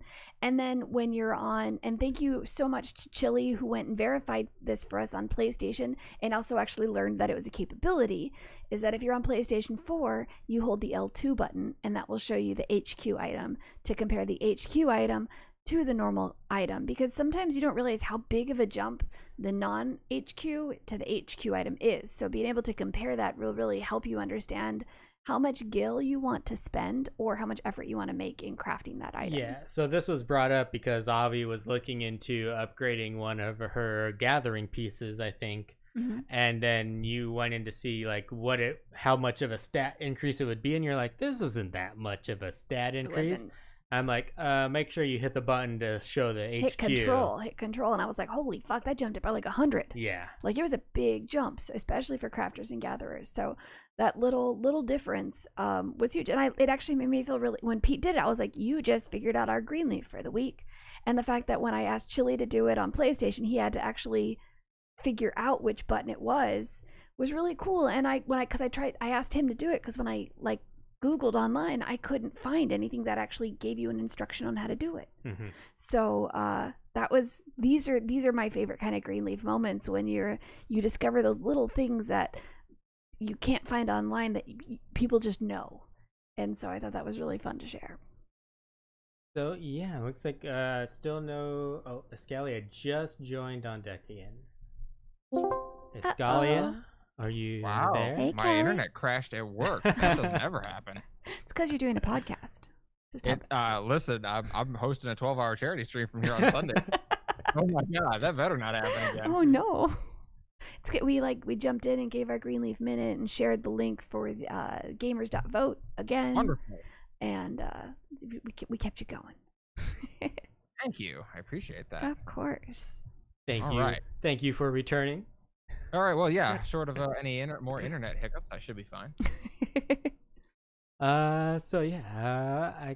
Oh, I definitely want to promote the stream again. So it's called Pride in September. It's going to be taking place this Sunday, September 27th, 11:30 a.m. So if I heard correctly, everyone's going to kind of be streaming on their own channel, but Checkpoint XP is going to be hosting everything? Correct. So all 12 streamers will be streaming from their own channels, and throughout the day, for 1 hour for each streamer, we'll be capturing them on the Checkpoint XP Twitch channel and showing them, blasting them out over front page, basically. So I believe our lead-off streamer is, let's see, my lead-off streamer is Rook at 1 o'clock. Should have all these memorized by now. Goodness gracious. But no matter what, if they go to Checkpoint or twitch.tv/checkpointxp, they'll be able to see who's ever streaming at that time. They'll be able to see whoever's on front page at that point, and they'll also be able to see a schedule of everyone who's coming up. Awesome. And what time is your stream? So I'll be streaming the entire day. I'll be on from noon until midnight, but my slot for front page is the very last slot. Actually, I'm 11 o'clock for the front page slot, but I'll be going all day. We'll be playing Mass Effect 2. I've got a FemShep character from Mass Effect 1 that is ready to import over. So yeah, your donations will decide what happens and who survives the mission if we get to that part, or who what happens in Project Overlord, and who gets romanced will all be up to your guys' donations. Please don't, Jacob. I don't want to romance Jacob. Can I ask a super nerdy question? Absolutely. Do you know how many hours it takes to beat Mass Effect 2? If you skip all the ancillary stuff, you could probably do it in like 25 hours. So you're not gonna be able to finish it, but that would have been really cool if you could have finished it. No, I probably won't get to finish it, but I mean, I'll get to continue it on throughout the stream. I'll probably just then play Mass Effect 3 on stream too. So, darn. Yeah, I don't feel like I could get through the end of it, especially not if we do like Project Overlord and any of the DLC stuff. Maybe if you just blitz straight through, like grabbed Garrus and like 2 other companions and went on the suicide mission, maybe you could do it. But I don't know. That's not fun. That's not why you play Mass Effect. Yeah, at the same time, I kind of wonder if it shouldn't be like, all right, when we get to 11 o'clock, when we get to front page time, wherever I'm at, we have to go to the suicide mission. It's just I like that idea. Yeah, I have to get as much done before that point as possible, and then it's time. You got to go. I really like that. I think that's a really fun way to pursue it. That.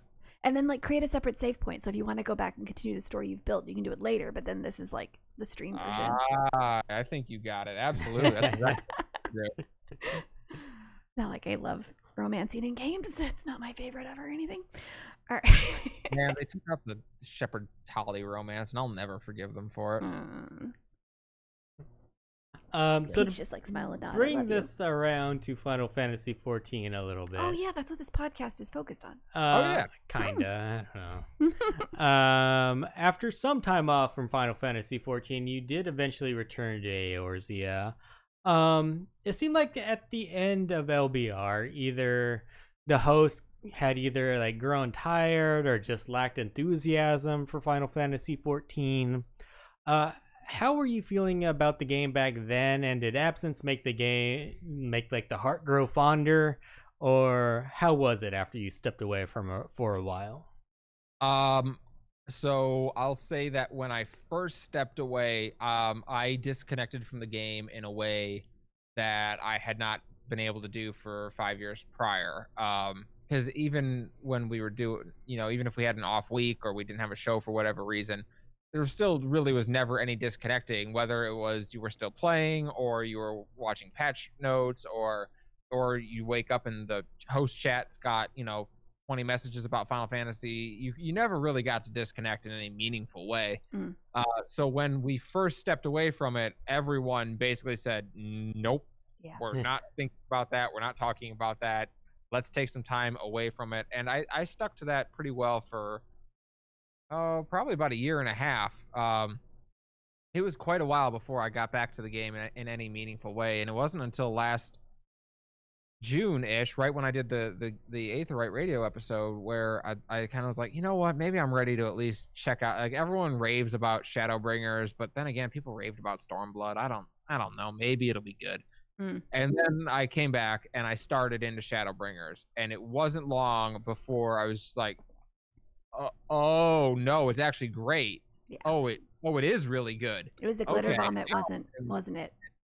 Yeah, it is one of those things where it's like, it's the aha moment where you're like, oh, oh gosh, okay, yeah, no, actually, wait, I can be interested in this. I can actually have fun with this. Let's talk about this. Mm. And yeah, cranking through the Shadowbringers story, and then there's kind of like the moment of trepidation when you get to the Point X story and you go, oh god, oh, I hope it doesn't suck. Please don't be terrible. Yes. Don't be Stormblood 4.x, please. I'm glad I wasn't the only one who approached it that way. Like, please let it keep going good. Oh, I've always said that Square Enix can do a good beginning, a good ending, but it's in between that can all go to shit. That happens to a lot of trilogies, though.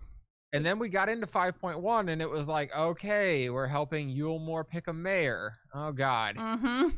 Here we go. And then you get into 5.2, you're like, oh, never mind. Actually, it's going to be really good again. It was okay. Never mind. It was okay. The We're characters fine. have been developed enough that I actually give a fuck about what happens to them. Okay. Yeah.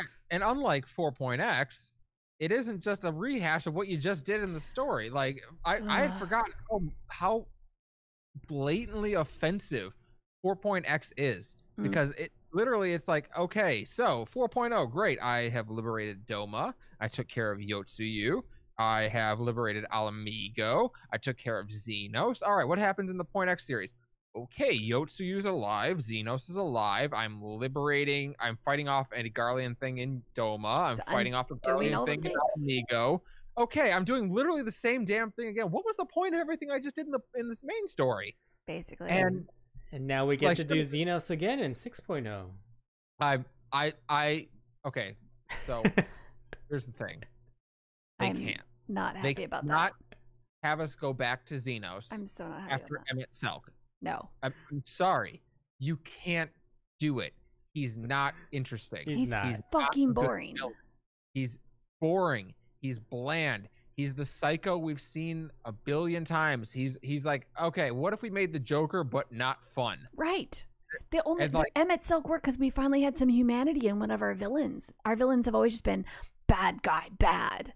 And we finally had this guy that you had this empathy for, and you actually cared about why he was bad. Let's get it straight. He was still always fucking bad. But you understood his motives, and you empathized with him. No, I didn't empathize with him. Well, then you're a prick. No, that guy's an asshole. He's a Nazi.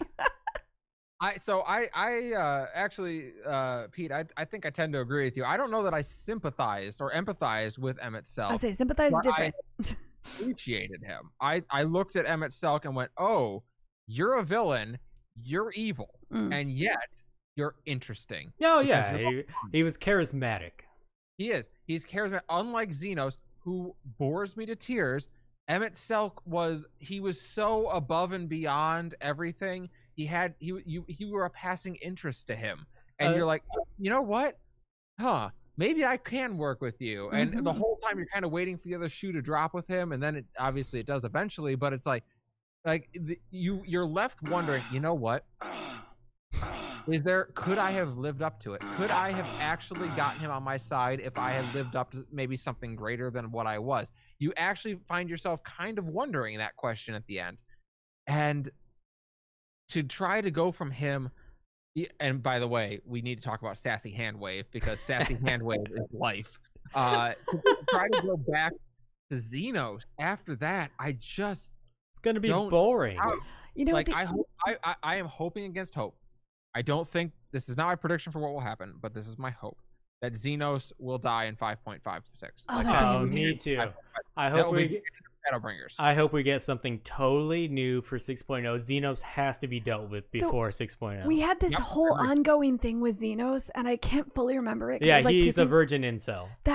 And so he was like, the whole thing was that he'd never had sex with anyone, and so he was trying to find his like satisfaction through these fights. I can't remember all of it, but like that was the only thing that made me enjoy Xenos, and it was totally our ridiculous, probably intoxicated fan fiction. Yeah, correct.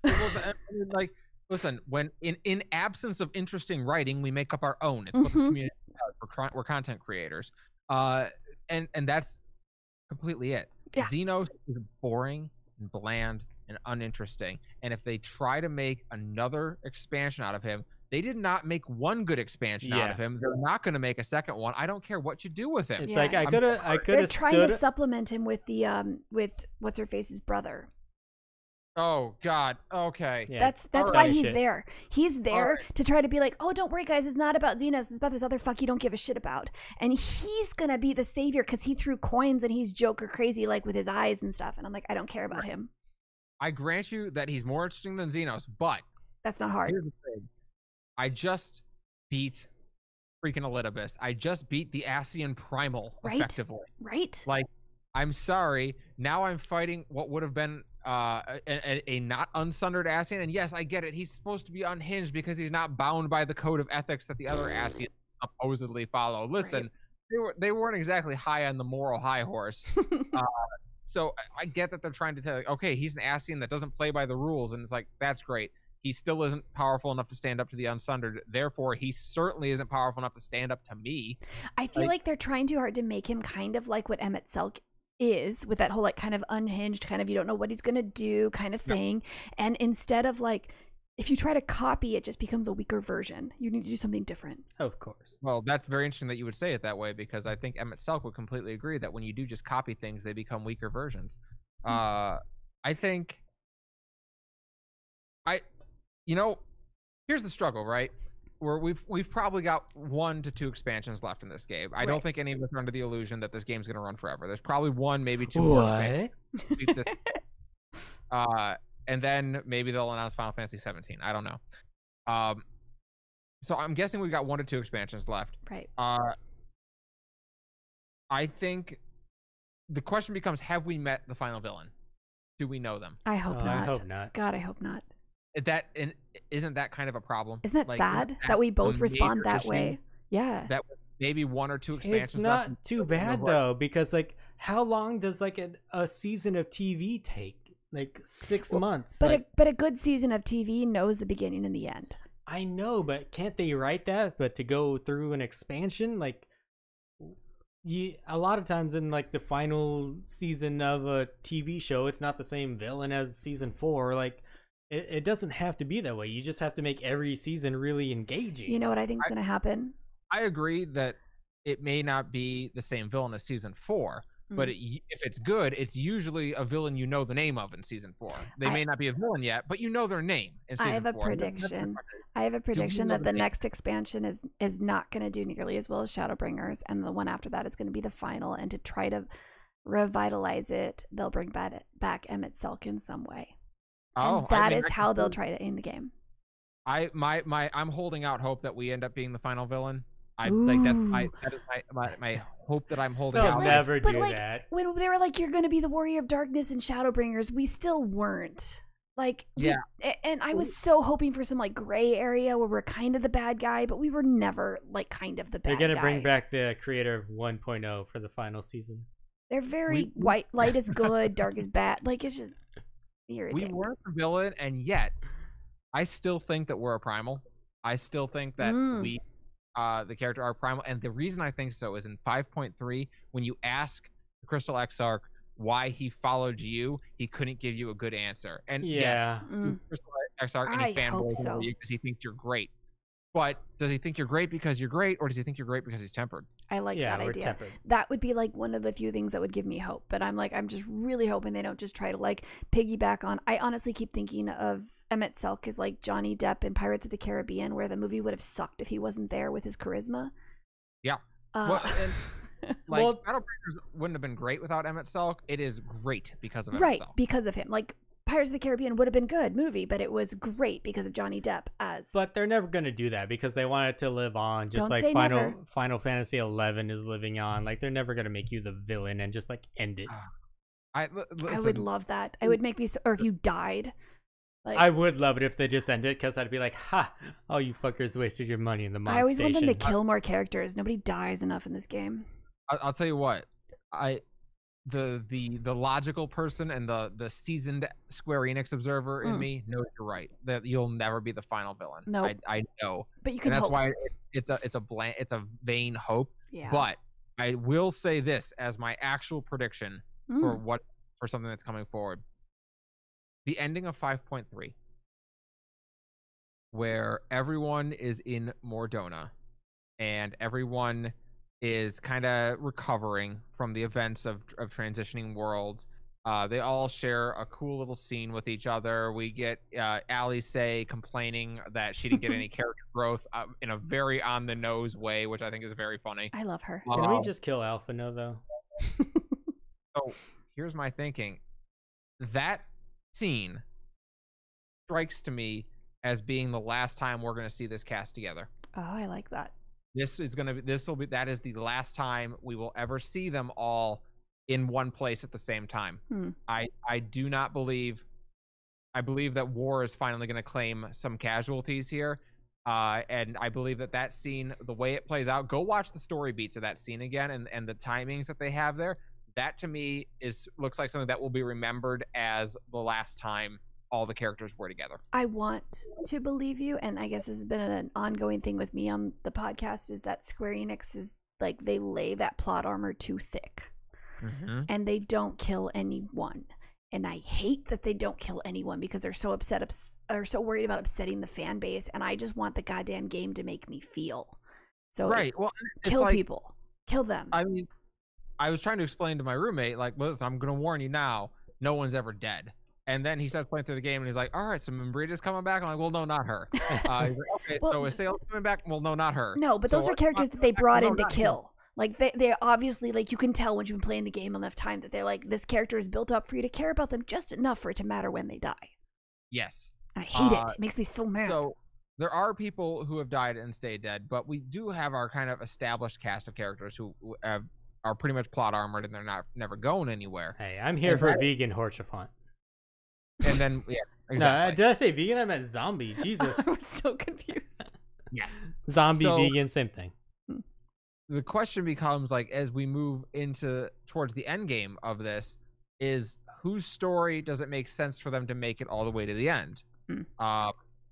Assuming that they are intending on actually having an ending to the game. I'm assuming they will. They did for 11.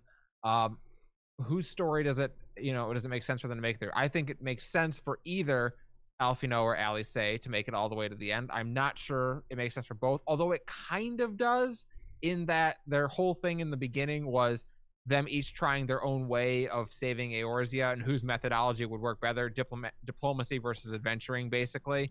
So it'd be fun to see them get to have that final conversation of, all right, who's worked. If they ever kill Alphino, I will say it's the best MMO Well, the difference in that is if Alice wins, it's almost as if the Warrior of Light wins because we are an adventurer. If diplomacy wins, it's the NPCs that win. It's the game developers that win because they're the ones who control that element of the game. Alice kind of has the hots for the Warrior Light too.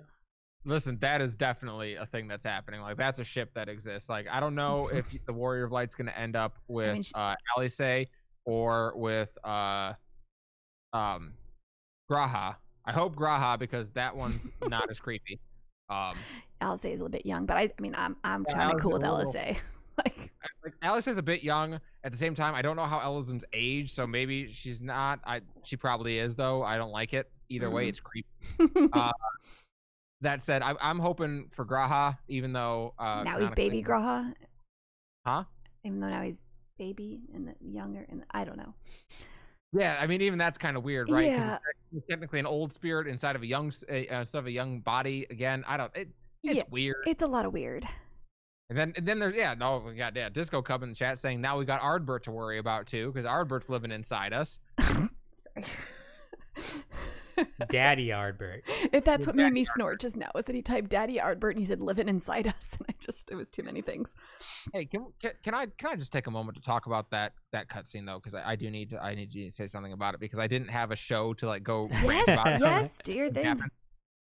The cutscene in 5.0, right after you beat Amarat and you fuse with Ardbert, is the best cutscene they've ever done in 11 or 14. We touched tips.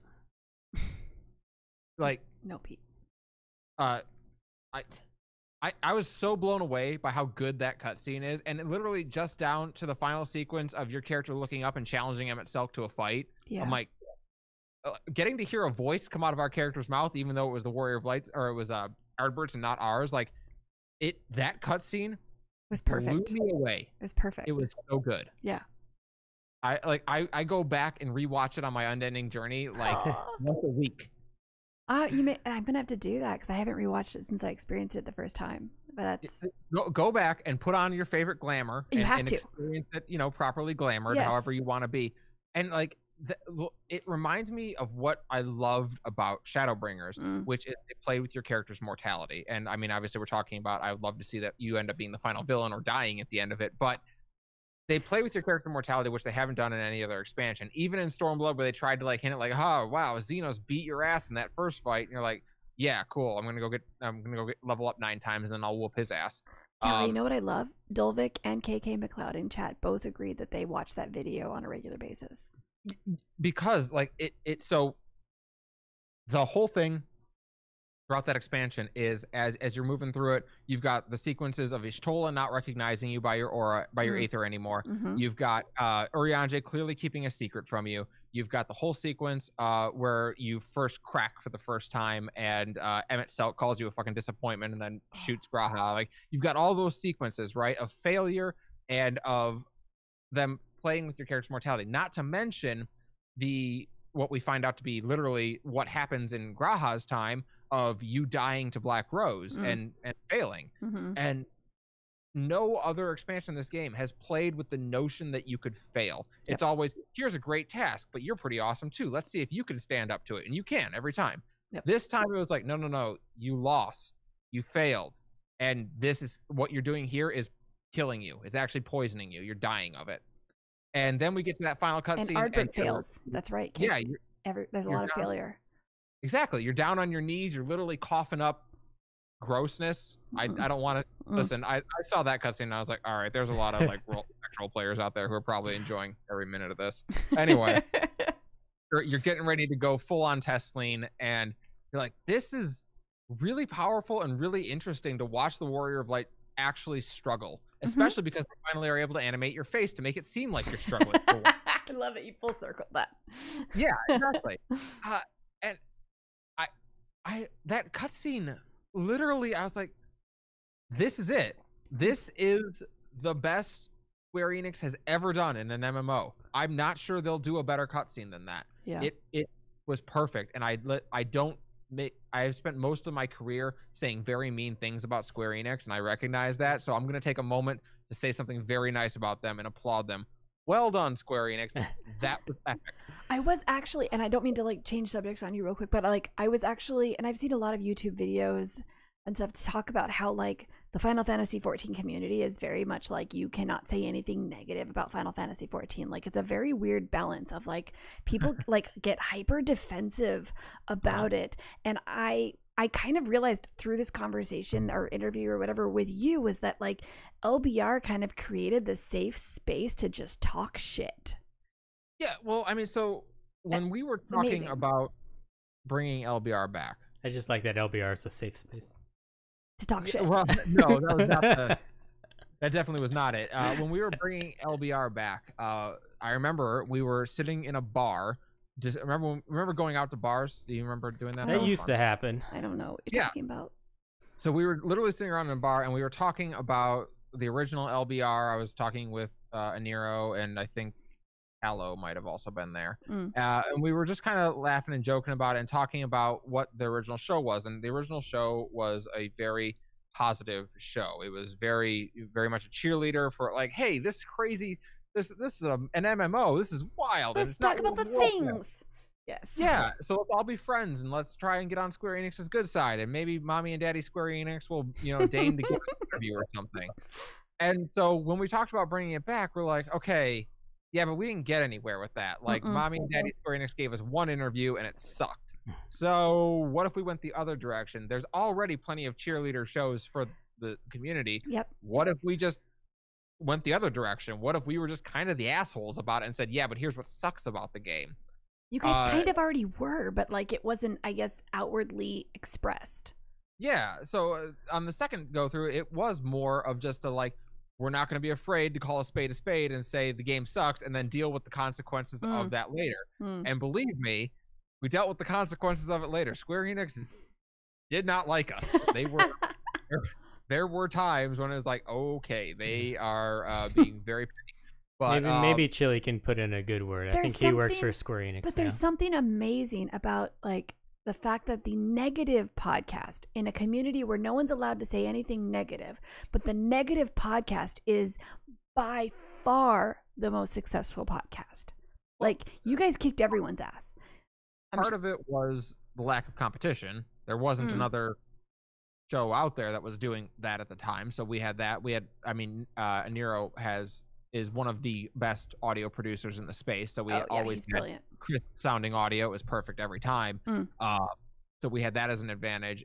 And yeah, part of it was, listen, gamers and nerds in general, we love the things that we hate more than we love what we love. I love trash anime. I don't love. So you love anime? I enjoy good anime. I love hot garbage. Like if it is an actual dumpster fire where I go, who approved this? That's the one that I watched twice. Like it's amazing. But that's how I feel like our communities are. We love the things that we hate. Yeah. And so it always kind of baffled us that the FF14 community was never willing to kind of embrace that concept of it's okay to say it sucks, guys. Right. I know. We get it all the time. Anytime we critique it. Yeah. Well, it's kind of an inferiority complex to World of Warcraft. I get that. It's kind of the groupthink that happens on the subreddit. I get that. Yep. And everyone's always kind of afraid that if we say something bad about it, it's going to go away. And it's like, no, guys, as long as you keep paying your subs, we could get up here and literally just show our ass every week. And the game's not going anywhere. I love it though. So like Pete, you say like we've talked about things we don't like, but there's a difference between talking about things you don't like and where LBR just like, fuck it, we're embracing this and we're just going to talk about it in this negative, non-sugarcoated manner. And I think there was just something truly wonderful that cannot be replicated. To be honest, I see a little difference because it's really easy to shit on something. And I think it'd be really easy for me to just come on here and shit on something. It's not easy to shit on something and be successful about it. Oh, that's true, but it'd be really easy for me to do a show to just shit on everything. Yeah, but that's not fun to listen to. It could be. I could make it fun. The trick to it is shitting on it while you still love it. Exactly. Oh my God, like that's actually perfect for our shit podcast. Shit on it while you love it. I think it's harder to like to have a little nuance to it. Because as much as I really like Nate, I think there's a little bit of performance and not necessarily 100% honesty in stuff he said. I think there might be a degree of truth to what you said. And little spoiler alert, I think we're having Nate on next week. Oh, well. And he'll be able to answer that question far better than I could then. I think you definitely have to remember that and ask him next week. Yeah, please. I'd be super curious to hear his take on it. I mean, listen, again, it's what I say when I said there was a secret sauce in that cast. Yeah. It was the fact that Nika was willing to go completely the opposite direction of Nate and go as long as he was willing to. Like, that was part of it. It was that I was willing to kind of sit there, be the punching bag when I need to be, and then have a strong opinion when I need one. It was juxta being willing to troll at all costs. Like those are all parts of that show that were needed for it to work. And then it was also Nate being willing to say like, hey, what if we just go on the subreddit and poke the bear this week? Yeah. And it's like, all right, let's do it. All right. Anyone that's been thinking about making a podcast, Callie just spilled the beans. You know the exact formula. Yeah. Good luck. I'll tell you what. Good luck. I'm not sure I could replicate it if you gave me 1,000 more tries. But no. There was like Aladdin. I think the genie said something like, "Often replicated, rarely ever duplicated." Correct. Like something often like replicated, that. Scarcely duplicated. Yeah. Something like that. Something like that. Like you can try, you can have a recipe online and you can follow steps A, B, and C, but if you don't have the magic, your cake is not going to bake just like theirs did. Imitated. Thank you, KK. Yes, that's it. Yeah, like that was just like playing through my head through all that. But that's the thing is at the end of the day, do the show that's interesting to you. Yeah. Do the show that you would want to listen to. If you are going through your show and you don't have any interest in listening to it again, you're either me, because I hate the sound of my own voice, or you're not doing a great show. If you can look at the outline of your show and go, it's all right, yeah, you probably shouldn't do that episode. Just That's how this podcast got started. I wrote into you guys wanting to talk about PvP. No one talked about PvP, so I started it myself. Yep. And now we never talk about PvP. Because it's bullshit. Well, I mean, that is how it goes sometimes, that's for sure. It's non-existent in the game, but you know, like you do. Do they still have the feast? Can you still They do do. that? There's still a season every patch or whatever. But now the true You're still PvP is wasting like dev time on that garbage. All right. now They the true do. PvP is Well, crafting for a title. I don't think they waste any dev time because they just make like one new mount every season. Oh, okay. All Like right. a Well, reskin. that's more acceptable. All right, Pete, do you have any more questions for Callie? I haven't even I watched feel the- like I had a million that we just kind of either partially hit on or just don't apply anymore. That's why I'm here. But maybe one is I feel like we're pretty much done with the Shadowbringer story. Yep. Now we're headed into whatever story is going to set us up for the next expansion. Maybe what were some highlights of Shadowbringers? What were maybe like top 2, top 3 highlights?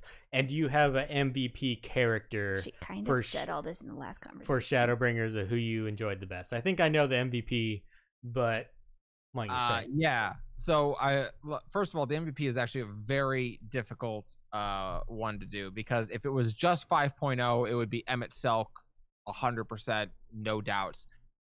Factoring up to 5.3, now I have to give some serious thought to the Crystal Exarch because boy, did that character get good. Mm-hmm.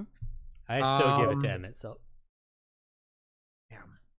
Well, there was the conversation previously about Emmett Selk being the Johnny Depp. Yes, he is. I do have to give it to Emmett Selk for Shadowbringers. He's Yeah. amazing. I do feel like Graha is going to continue to grow on us, and we're gonna love him more and more as the days go on. But right now, I mean, Emmett Selk is awesome, and even his final little brief appearance in 5.3 was delightful. So he's our Keira Knightley. Yeah, and obviously we're still getting the little written blurbs that are coming out, and I'm I love quickly those. falling in love with Azam. I totally picture my character being like, "No, those grapes are great. Fuck that volcano." so quickly, do you foresee Graha actually having a role going forward, or Yes. is he Yeah. going to get the Ida treatment? No, I think Graha is definitely going to be one of our main guys, like to the extent that we'll see him the same way we do Alphino or Alice. Because I can 100% see them forgetting about him. No, I disagree. I'll tell you what, they do so at their own peril Mm-hmm. because this fan base has latched on to Graha like I've not seen them latch on to a side character ever. I Like- can actually go so far as to say I think that if they do add another job the next season, the job that we get is going to be based on whatever they have Graha do. I can 100% see them being like, "Oh, you love this character. We saved this character. You're just bitter. And No, now we're Pete- forgetting about this Pete, character." no one cared about your characters but you. I don't know what you're talking about. I don't know why you're shitting on me. I'm just telling you what Square Enix is What was- perfectly capable What of was doing. her name All from right, Stormblood who was that you your loved? character, Pete? Who hurt you? What Yes. happened? Yes. Oh, I don't even remember her name now that you put She's me the on the Highlander spot. from Stormblood who's had the Fordola, there we go. He loved I loved Fordola. Loved And her. she could definitely have a spot coming in now But that no we're one loved her going but you. into Garlemald. It wasn't just me. They had one of the best like Tales from the Shadows or whatever they called it for Stormblood. She was fucking awesome. She's there in the background. Okay, so here's my thing about Fordola. To an extent, I agree because I also liked Fordola. I liked her, but I didn't really care. She was the best character of Stormblood. Here's the issue. She's a fucking war criminal, and she definitely needs to be hanged. Like, I'm sorry, but it's the same issue you have with Darth Vader in Star Wars. He can turn back to the good side, but he still has to die. Yep. Because the ending of that is that he's put on trial for war crimes And shot. guess what? 100% I'd be fine if she got hung for her war crimes. But I want to see a story of her trying to get redemption. I want Gaius to be fucking hanged for his war crimes, okay? Like, You know what? You're not alone in that. You're not wrong.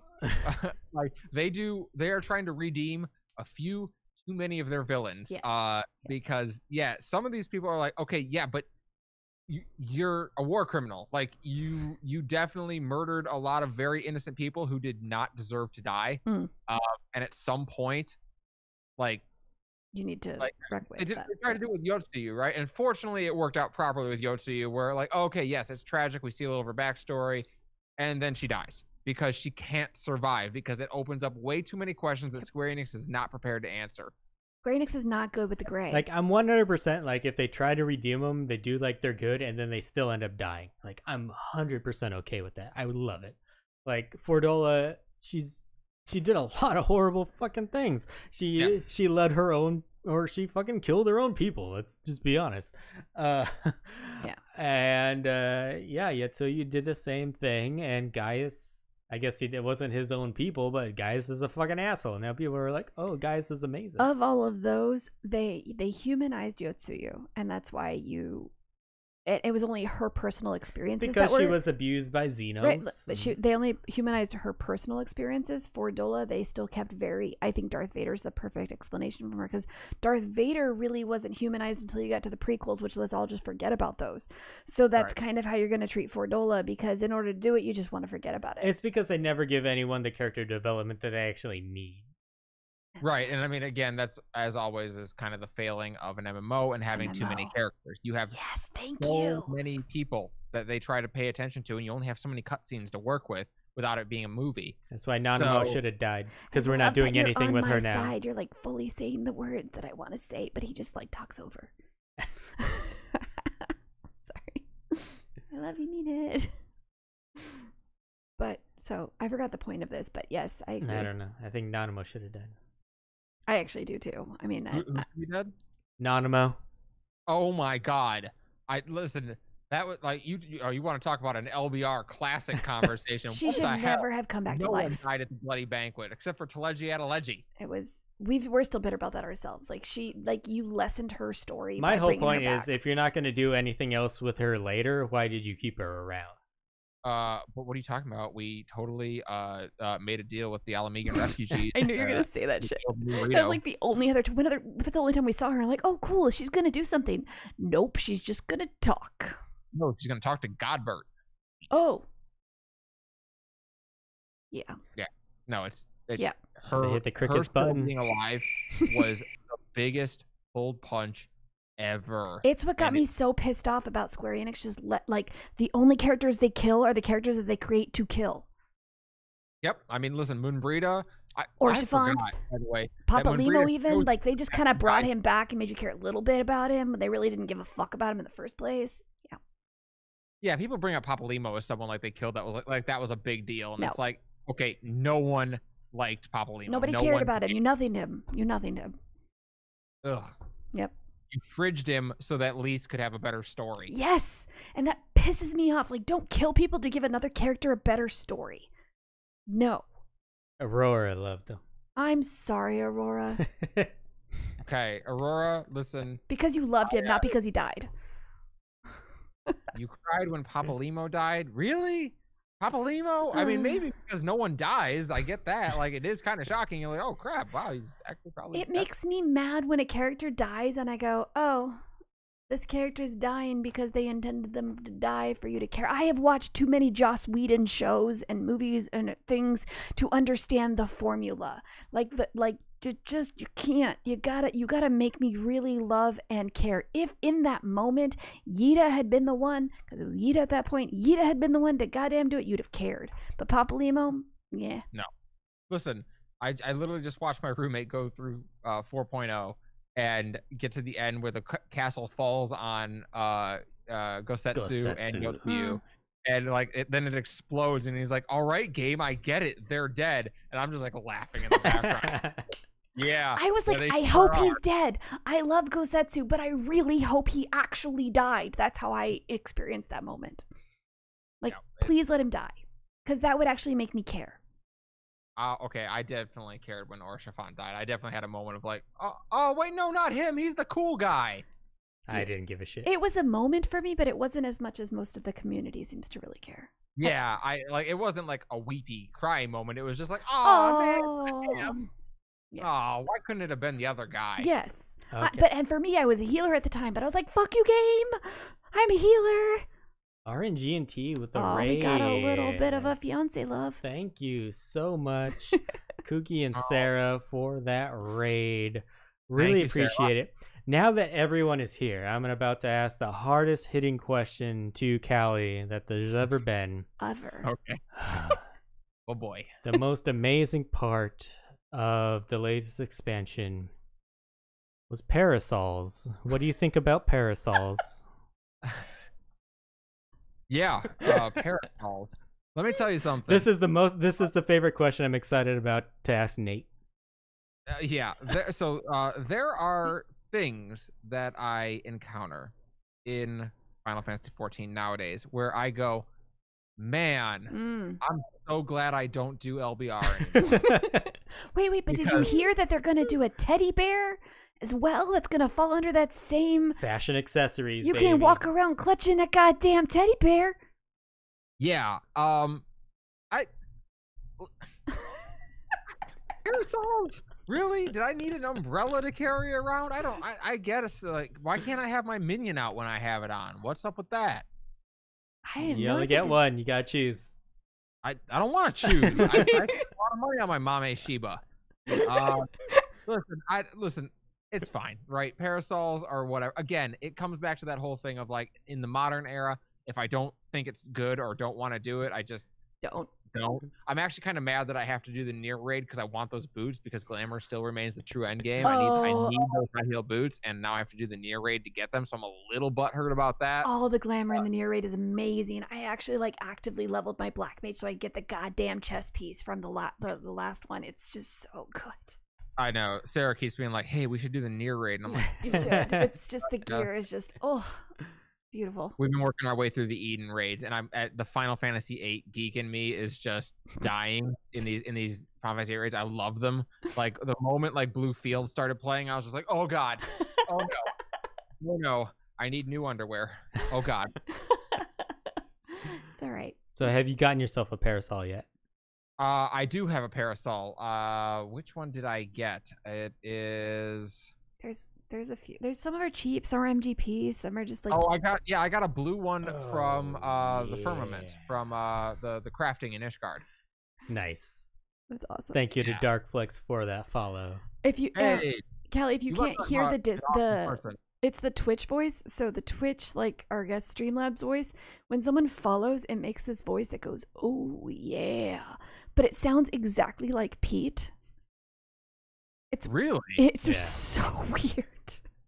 It sounds exact. So if anyone's here that's never followed us, if you could follow us for Callie to hear it, that would be wonderful because it's creepy as hell. All right, hold up. I mean, I could just say it. That's not Pete, KK. It's not Pete. Even chat's like, I thought it was him. It's not him. That is the like Streamlabs auto-generated voice. Oh, that's so weird. It's so weird. No.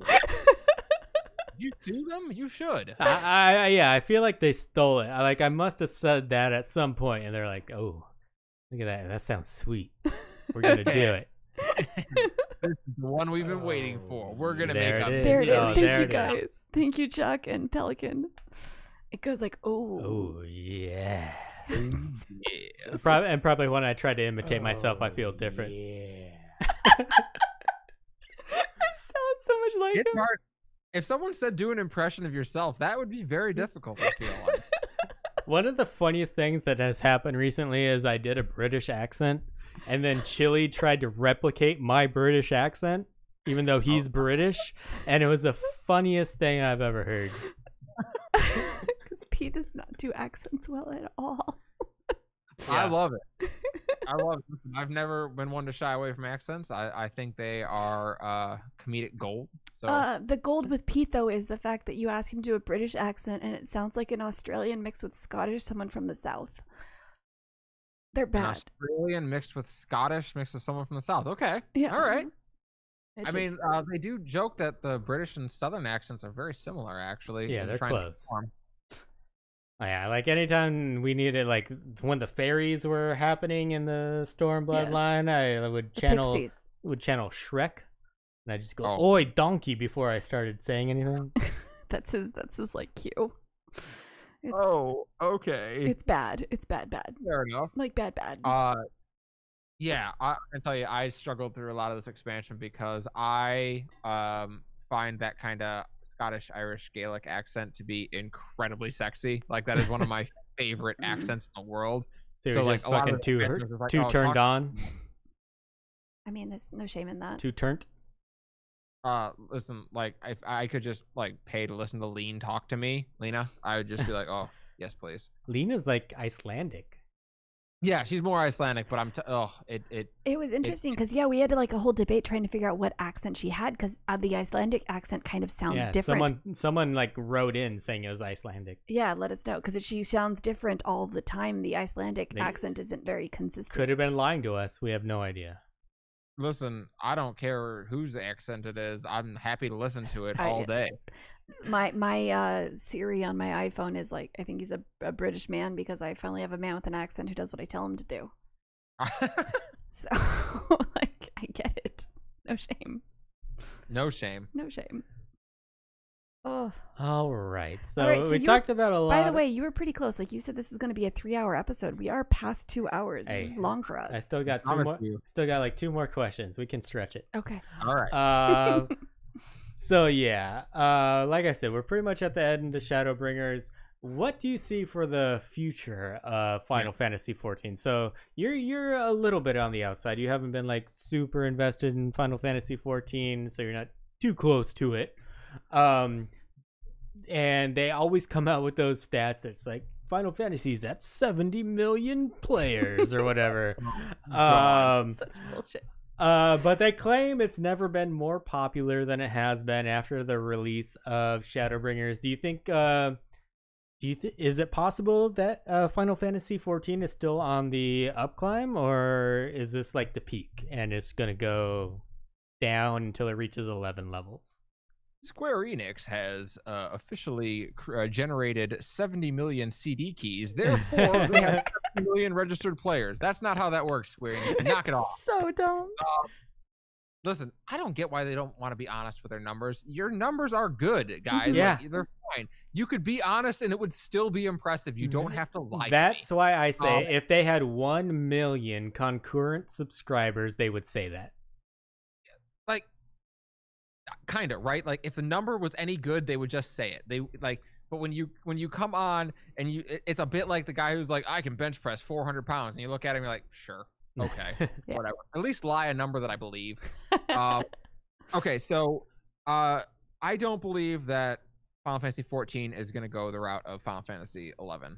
I believe Final Fantasy XIV has secured itself a longer healthy community than 11 will have, which is a stark departure from the positions I used to take, because they have done so much work with emotes, glamour, and the like. They have basically created Second Life in their game, and there will be a contingency of players that will remain healthy, that will continue playing this game forever to play as their characters. It just, that's what it is. Eventually, I do believe there will be a Final Fantasy 17 or a modern day, proxy for what we consider to be an online game nowadays. But I think Final Fantasy 14 will have a longer, healthier lifespan than 11 does. And don't get me wrong, 11 is still around and still has players doing stuff in 2020. I'll say that again, in 2020. Why? And that is to be commended. Like it's unbelievable. It's the game that made me who I am today. It is the only tattoo I would ever consider getting. I don't like tattoos, but I would get a Roman numeral XI on my back for 11. How just big? On the back? How big? I get like on the shoulder. Like it would be part like of me there. 3-inch kind of like yeah, fair. So that said, 11 is a shell of what it once was, and it is much smaller than it once was in terms of community, like way smaller. It's also a different mentality now too, because like 11 was back in the MMO days of like you grind, and like people don't really want to put up with that now. And it also needs to be noted that 11 at its peak didn't have as many players as 14 did, right? 14 ended up having way more players at its peak. It had a larger community to have shrink than 11 did. And But I believe 14 has, by virtue of creating this large aesthetic community, they will maintain that for a long period of time. I think they've acknowledged that, and that's why they keep pursuing more of these glamour items to kind of it used to be difficult to make a really good glamour in game, and now it's just kind of like, all right, I'm gonna give that piece. But with Shadowbringers being so successful, them making the free trial accessible through Heaven's Ward, do you think that we're at our peak now? I kind of think like the next expansion might be the peak. I think Shadowbringers was so successful, it can bring a lot of people into the game. The fact that they've made it so accessible because it's now free through Heaven's Ward, I think we might actually have one more expansion where it even grows. I think that question is going to be answered by 5.4 and 5.5. Like, we'll know the answer to that question well before 6.0 drops, but I don't think we know it yet. If 5.4 and 5.5 suck, like, listen, if we're staring down the barrel of 6.0, and Xenos is definitely going to be our villain throughout 6.0. Do you care? And it's just going back to the Gimlet Dark and continuing on that story. No, like, I don't believe that the next expansion will do better than this one. I agree, because I don't care.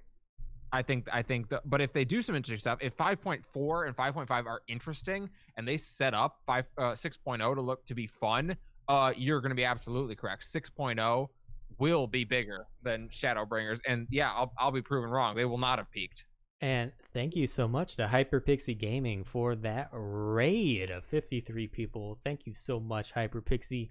Everyone joining from them, we're talking a little bit of Final Fantasy 14 tonight. And we have the great Kali with us tonight. Eskalia is fun. Yeah. And so recently we got the trailer for Final Fantasy 16. It came out that Yoshi P was the producer. You probably know more about the producer role in video games than I do. Is it normal for producers to split their time between different games? I don't think it's completely unusual, especially because of where we're at with Final Fantasy 14. Like, put it this way, if this is 2.0, if we're still in that era, there's no way Yoshi is splitting time. But at this point, with the engine being pretty stable and knowing pretty much what it's capable of doing, with so much of the story pretty much written and decided, with a pretty firm direction, like, we know the next expansion, unless they take us completely out of nowhere again, we know the next expansion is probably going to be Islabard and moving on towards Garlemald. I would imagine that's where we're going. Yeah. With so much of that stuff kind of set now, and with they're having such a veteran team, with I mean, obviously, just make sure Soken is still chained to his desk and can't move from there. With so much of their team set and kind of knowing what to do, we've already seen how they've handled COVID, where they've continued to move through and put out decent content, granted with a delay, but what wasn't delayed in COVID. I don't think it's going to be very hard for Yoshi to shift over and function as a producer on this other game. Have we heard if Soken's going to be doing music for 16 or not? Would it be bad if that's the case? I would like it. I think he probably has enough time.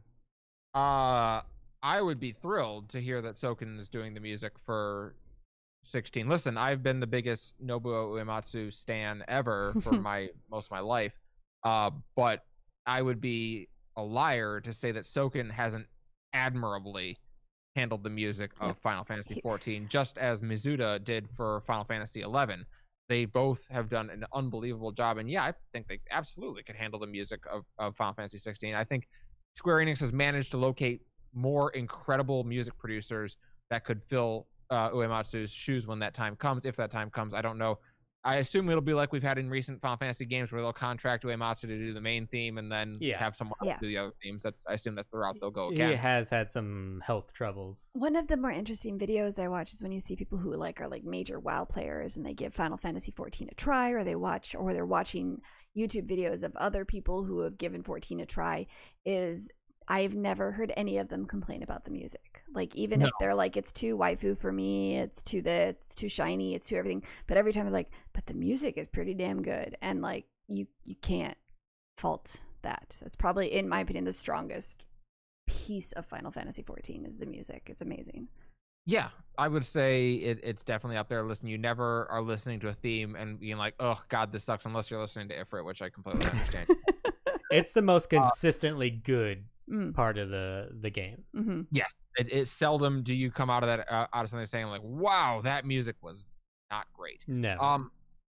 So I think with Final Fantasy 16, I think Yoshi will be able to move over and sort of producer. It's not like he's directing it. He is a producer, which of course is going to be a ton of work. I am surprised he agreed to take it since he always looks tired already. So why is he taking on another thing? That's the thing I'm kind of curious of, because Mhm. I know in like movies and TV shows, producer can mean like a variety of things. It could mean you're so in it that you're on set answering questions every day, or it could mean that you're not on set, you're in your home answering a phone call once a day. Like a producer can have such a variety of meanings in like the movie and TV industry. I don't know how it translates to the game industry necessarily. Right. Well, I think about, I'm a producer for our radio show, and there are things that go with doing that. However, Robbie is an incredible talent, and James and Rick do such a good job. There's very little I actually have to do as a producer to get that show out every week. They handle most of it. Like, so if production's going well, Yoshi won't have any problems. If production gets hectic and insane, well, okay, that could get a little testy. We'll see. But I'm pretty geeked about Final Fantasy 16. I saw some people saying they didn't like it, the trailer, and I'm like, why? What did you hate about that trailer? What, the dark fantasy aspect? It's actually a fantasy game, and it looks like it's not just sunshine and rainbows. How are you mad about this? I wasn't excited about 15. I tried to play 15, but it felt like such a bromance that I like didn't give a fuck about the characters. So I personally couldn't get into it. But 15 sucks. So yeah, I couldn't even watch Pete play it. I was just like, I don't care about anyone in this game. I'm also one of those people who like, I couldn't really watch Seinfeld because I didn't like the characters. Like, I need to care about the people in the world that I'm experiencing. And like, this game was like, I actually shared the trailer with friends who don't play Final Fantasy games because I was like, you guys, this looks so good. Like, I'm sharing this with you not because it's Final Fantasy that looks good, but because it's just a game that looks beautiful and good and amazing, and you enjoy this fantasy world, and I'm excited for it. Odd number Aurora says odd number FF games are like odd number Star Trek movies. And you know what? As I go back through it, you're not well, after 11, I would say you're pretty accurate. Yeah. I thought FF9 was pretty great personally, but yeah. It's very personal preference. I'm geeked for 16. I want to see more of this dark fantasy aspect of it. I'm interested. Like, Final Fantasy games have a beat that they follow, right? It is usually I'm the main character and everything is wonderful, everything is great, could be going better. And then the bad thing happens and it's, oh God, now everything is not great. And then it's power of friendship and uniting and fighting for our cause. And then it's the villain explaining why the world sucks and must end. And then it's you explaining why the world doesn't suck and must not end. And then big fight. Then secret villain shows up and end. That's basically the beats that Final Fantasy games follow. And this one seems much more like it's not starting off, everything is great, everything is wonderful. This feels more like a Dark Souls game where everything starts off awful. Yep. And it's like, okay, maybe we have hope. Maybe we can rise up now and fight against this. And enough is enough. I'm interested in them trying to do a Final Fantasy story from a different set of beats. I mean, even Final Fantasy 12 followed those beats. Admittedly, oh no, everything is awful happened really fast, like in the opening cutscene, but it followed those beats as well. I'm hoping they play with time in this one because it does look like in the trailer they're definitely timey-wimey bullshit. Just because you don't like Doctor Who, you're weird. But if you notice the intro, I don't hate time travel like everyone else seems to. I don't get why everyone hates time travel stories. I get that never they can done be weird. well. If it's done right, it's great. But like the intro thing, like they actually show the main character, like what seems to be you, the protector of the prince. They show him in the future where he's like beat down, and they show him like, so I feel like it almost starts with that like darker side of things, and it's almost like you go in the past to experience what created him into who he becomes. Right. Then By that's the way, what I'm that's hoping it just does. Derplander, right? Like, am I crazy? Kinda. I didn't even realize that it was Final Fantasy 16, but when I saw that character, I was like, oh, there's a Square Enix character if I've ever seen one. I'm really curious to see what, like, I don't know how much power Yoshida really has. Like, I don't know, producer, like, do they have executive producers in video games? I don't know. Yes. Yes. So I don't know, like, how much power he holds over the overall story. Like, I would like to see what Yoshida comes up with all on his own for a singular Final Fantasy game, and then compare that to. But none of this is him on his own. Yeah, that's what I'm saying. It's not like a thing. That's why, like, but there was a lot of talk about that, like how much time is being taken away from Yoshida. Is it going to take away from Final Fantasy? I feel like 14? That's just weird fan service. Like, that's like people watching a movie and going, I want to know what lines the actor improvised. It doesn't fucking matter. It's not fan service. The fan service is like when you give something the fans want. But people are like legitimately concerned that Final Fantasy 14 is going to go to shit because he's putting too much time into Final Fantasy 16. Listen, Final Fantasy 14 is perfectly capable of going to shit without need of Yoshi being distracted. Stormblood was proof of that. Like, this game could fail for a million reasons that don't involve Final Fantasy 16. And nor do I believe that Yoshi's stalwart vigilance on Final Fantasy 14 will prevent it from going to shit. Exactly. Thank you. I agree. I like seeing people like progress in their career, and I like seeing Yoshi P get his shot at maybe something a little more ambitious than just sticking with Final Fantasy 14. But like the whole point of being a producer is not like I'm this one-man person who does all this shit. It's like I'm a supervisor who manages this amazing team and can do all of this. And like, but like having this idea of like I want to see what this one man does.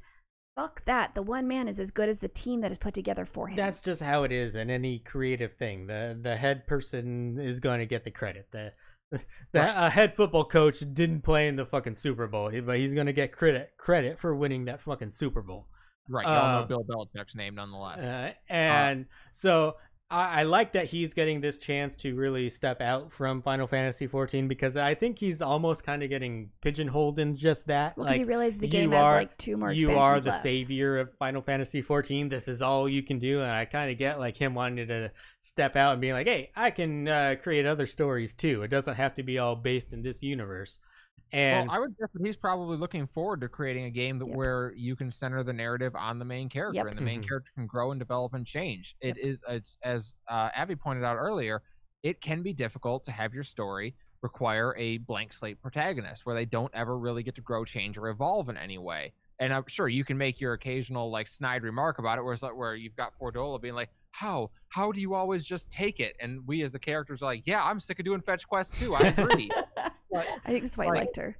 He's probably very much looking forward to getting to have a main character or a protagonist that gets to evolve and change as the story does. And like, if I was Yoshi, I'd be very excited to step out of my, out of my dungeon where I have to create Final Fantasy 14 all the time and get to work as a producer and work with a good talent as the director. And I want to agree that I think so. Pete, you haven't really like solo immersed yourself in a non-Final Fantasy game in a very long time, and I think that doing that would give you more of a perspective like that toward Final Fantasy and other Final Fantasy games. Because I lost myself in like Senua's Sacrifice in this game that was very. I hard moded Final Fantasy VII Remake. That's still Final Fantasy. But I like lost myself in Senua's Sacrifice, which is literally a game with a single character and the single character's journey. And you can see how a story can like surround one single character. I get it. I played God of War. But I think that wasn't even one character. That was still a world with a lot of characters. I think it's important to like lose yourself, like to understand the difference in the narrative of a game that can lose itself in a single character as opposed to a world where a single character exists. I don't know where you were going with that. I think you need to play like I think it like this whole argument would help if you need to play games non just Final Fantasy. I suppose. I mean, my whole point was I'm glad he's getting out of just Final Fantasy 14. But what were you gonna say, Callie? I was gonna say I think you should go work on Kingdom Hearts 5. Oh. I've watched her play Kingdom Hearts. I'm like, nope, not for me. No, I can't do it either. Sarah tried to get through Kingdom Hearts 3 and we were all just bored. I loved Kingdom Hearts 1 and 2. 3 was so bad I quit out of anger because the game basically threw everything at it and refused to like not add any elements. So I'm not crazy then, right? Like Kingdom No. Hearts 1, I remember enjoying, and Kingdom Hearts 2, I remember getting through and being like, okay, that was pretty decent. Mm-hmm. And then Kingdom Hearts, like then all the weirdness happened that I didn't pay any attention to. And Yep. then I get back to Kingdom Hearts 3 and I was like, this, like, even if I did understand the story, which I don't, this game sucks. The gameplay is like infuriating because as soon as I learn to understand a certain mechanic, they change it and add another one. Yep. Well, and then so I mean, you Pete, you mentioned you blitzed through Final Fantasy VII Remake. Talk about a game where I got through that one and I was just like, wow, they finally perfected what they were trying to do in Kingdom Hearts and Final Fantasy 15. This is what they were trying to get to, was this system. I only played a little bit of 15 and I haven't played any Kingdom Hearts, so I can't say how they were trying to perfect it at all. But I found the gameplay in Final Fantasy VII Remake really good. Okay, I enjoyed it. Here's all you need to know then about Final Fantasy 15 and Kingdom Hearts 3 is that it's like that combat system, but it's ass. That's all you need to know. Yes. Well, don't you think Final Fantasy 16 looked a little similar to 15? I think it looked a little similar to 7 Remake. You think so? We didn't see any of the UI, so that's kind of... Listen, we are years out from this game. Yeah, we'll get at whatever ends up being our E3 surrogate next year. We'll get probably a gameplay trailer and maybe a demo or a tech demo sort of thing. Then the following year, we'll get the release date in 2022. Because it looks like for holiday season 2022. But then there will be a delay into March 2023, and that's when we'll actually. Because it looked like a little bit of the warping from 15. A little bit. I see what you're getting at with that. I think it's going to be very much. I think they're going to take the FF7 engine in the end. At the end of the day, it's going to run a lot more like that. I hope so. I really enjoyed Final Fantasy VII Remake. I did too. So, like I said, I'm glad that Yoshida's kind of maybe taking a little step forward in his career. At least it seems that way to me as an outsider. But more like for the Final Fantasy 14 team, if there's been like anyone on that team that's really been excelling and wanting to get promoted, it seems like if Yoshida's just like continually sticking to the producer and director titles, like what room is there for anyone to like really progress in their career? So I think at some point he has to give up at least one of those titles if they want to keep a talent on that stage. I have no idea if they consider anyone that type of talent or not, but at some point if they consider anyone that type of talent, I think he does have to give up one of those titles. I think we're pretty far into FF14's lifespan at this point. I don't think very many people would look at FF14 as your jumping point to, furthering your career or launching your career at this point. I think most of the people there are probably going to ride it out and then move on to whatever their next big thing is. Because the one thing you don't want to do is you don't want to be the person in charge when it falls. Like, you don't want to be that person. That's a bad place to be. I would think that people who are on the 14 team right now are probably looking at doing the next expansion. And, I would be surprised if they haven't had conversations with their superiors about, hey, what does my future look like? Where do I end up eventually? Am I going to another game under the Square Enix umbrella? Am I looking outside the company? And that's not to say like, it's gloom and doom and it's all coming to the end. I think it's just a very realistic look, in your 5-10 year plan where you're saying, listen, in 10 years, this game's not going to be here. Like, not in the way it is now anyway. I think if I was a upshot person on that team, I would want to take over this expansion if there was a possibility. I would not. I think you still have one more expansion where you can grow. I would take this expansion over on the condition that I can do it my way. Yeah. That I have that I actually have the authority and not Square Enix authority where you don't actually have any authority. I would take the director title over the producer title. But the likelihood of that is so low after how well that Shadowbringers went. They're not going to want to just be like, sure, person, we don't have any like experience with you doing stuff. No, like, it's not no experience. They've been on, like I'm saying, if this was a team. Leading a thing, like new person leading a thing. You have to give someone a chance eventually, man. You're going to lose them. You know what? You two have convinced me. I'm going to do it. I'm applying to Square Enix. I want to run Final Fantasy 14. What a turnaround that would be. Boy.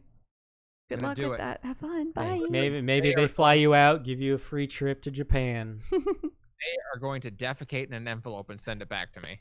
But be very clear. I'm going to sell that shit on eBay. I see what you did there. All right. Well, Aubrey, do you have anything left for Callie to ask? No, you were like, this is super close to the 3-hour mark. This is a real, you know what? This is a really long episode for us, but I have actually had a lot of fun talking to you.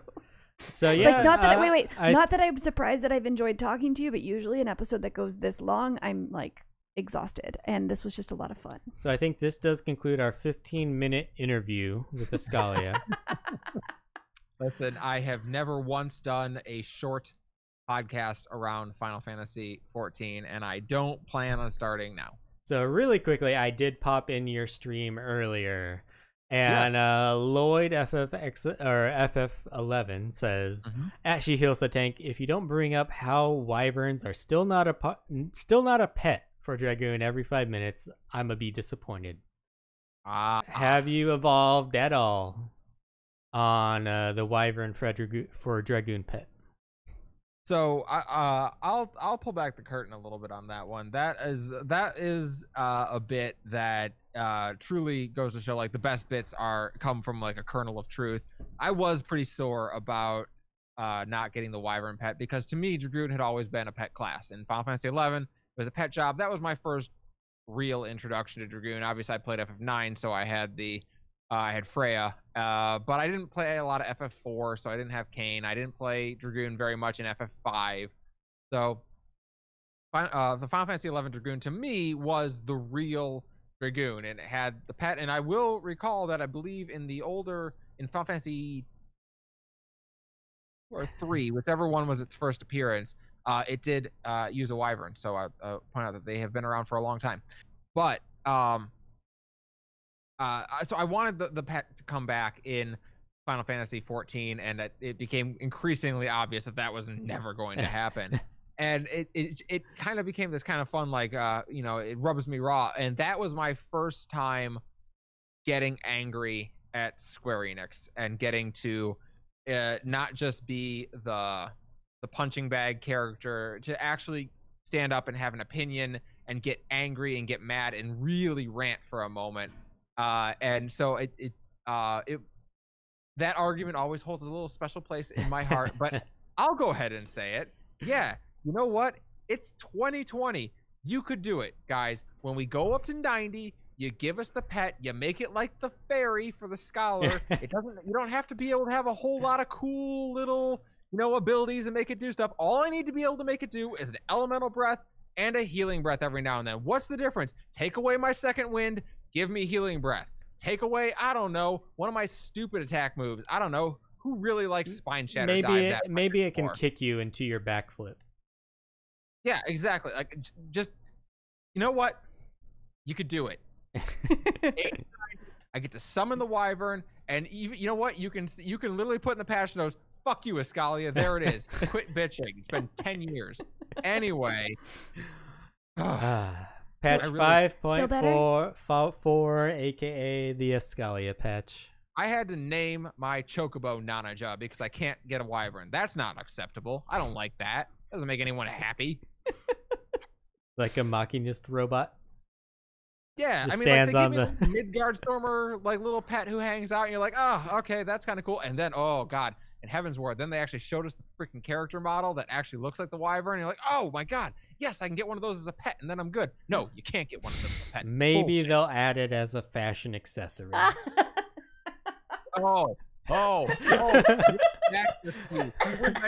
The nice little jab in the side. Oh, welcome back, Eskalia. Here's your fashion accessory. Just like a teddy bear. That was a wonderful jab. But, you did talk about how Square Enix and LBR didn't have the best relationship. So this would be they're like, oh, look, yay, welcome back. Fuck you. They're even going to name it Eskalia. Yes. Oh, let me tell you something. I'd lose my mind. I'd be so happy. They got that blatant about it. Listen, they did the Drowned City of Scala, and I know what that meant. You think I don't know that meant Eskalia? You were going to drown me, you fuckers. I know what that was supposed to be. Well, good to know the rate's still in there, actually. Before we end the show, I think we should get to one piece of news that's important to people. The next live letter has been set. It's the 60th edition of the Letter from the Producer Live. It will be Friday, October 9th at 4 a.m. Pacific daylight time. While the broadcast will only be in Japanese, there will always be a lot of PowerPoint slides with English translations, so you can still learn a lot from watching these, or go to a Twitch channel that's doing a live translation. This live letter will be part 1 of a preview for patch 5.4. Special guest for it will be UI designer Kai Odagiri. There will be a thread on the official forums in which you can submit any questions you have for Kai. Kai is the man behind features such as Group Pose and Duty Recorder, which I've never used. You've never used G-Pose? I've used G-Pose. I haven't used Duty Recorder.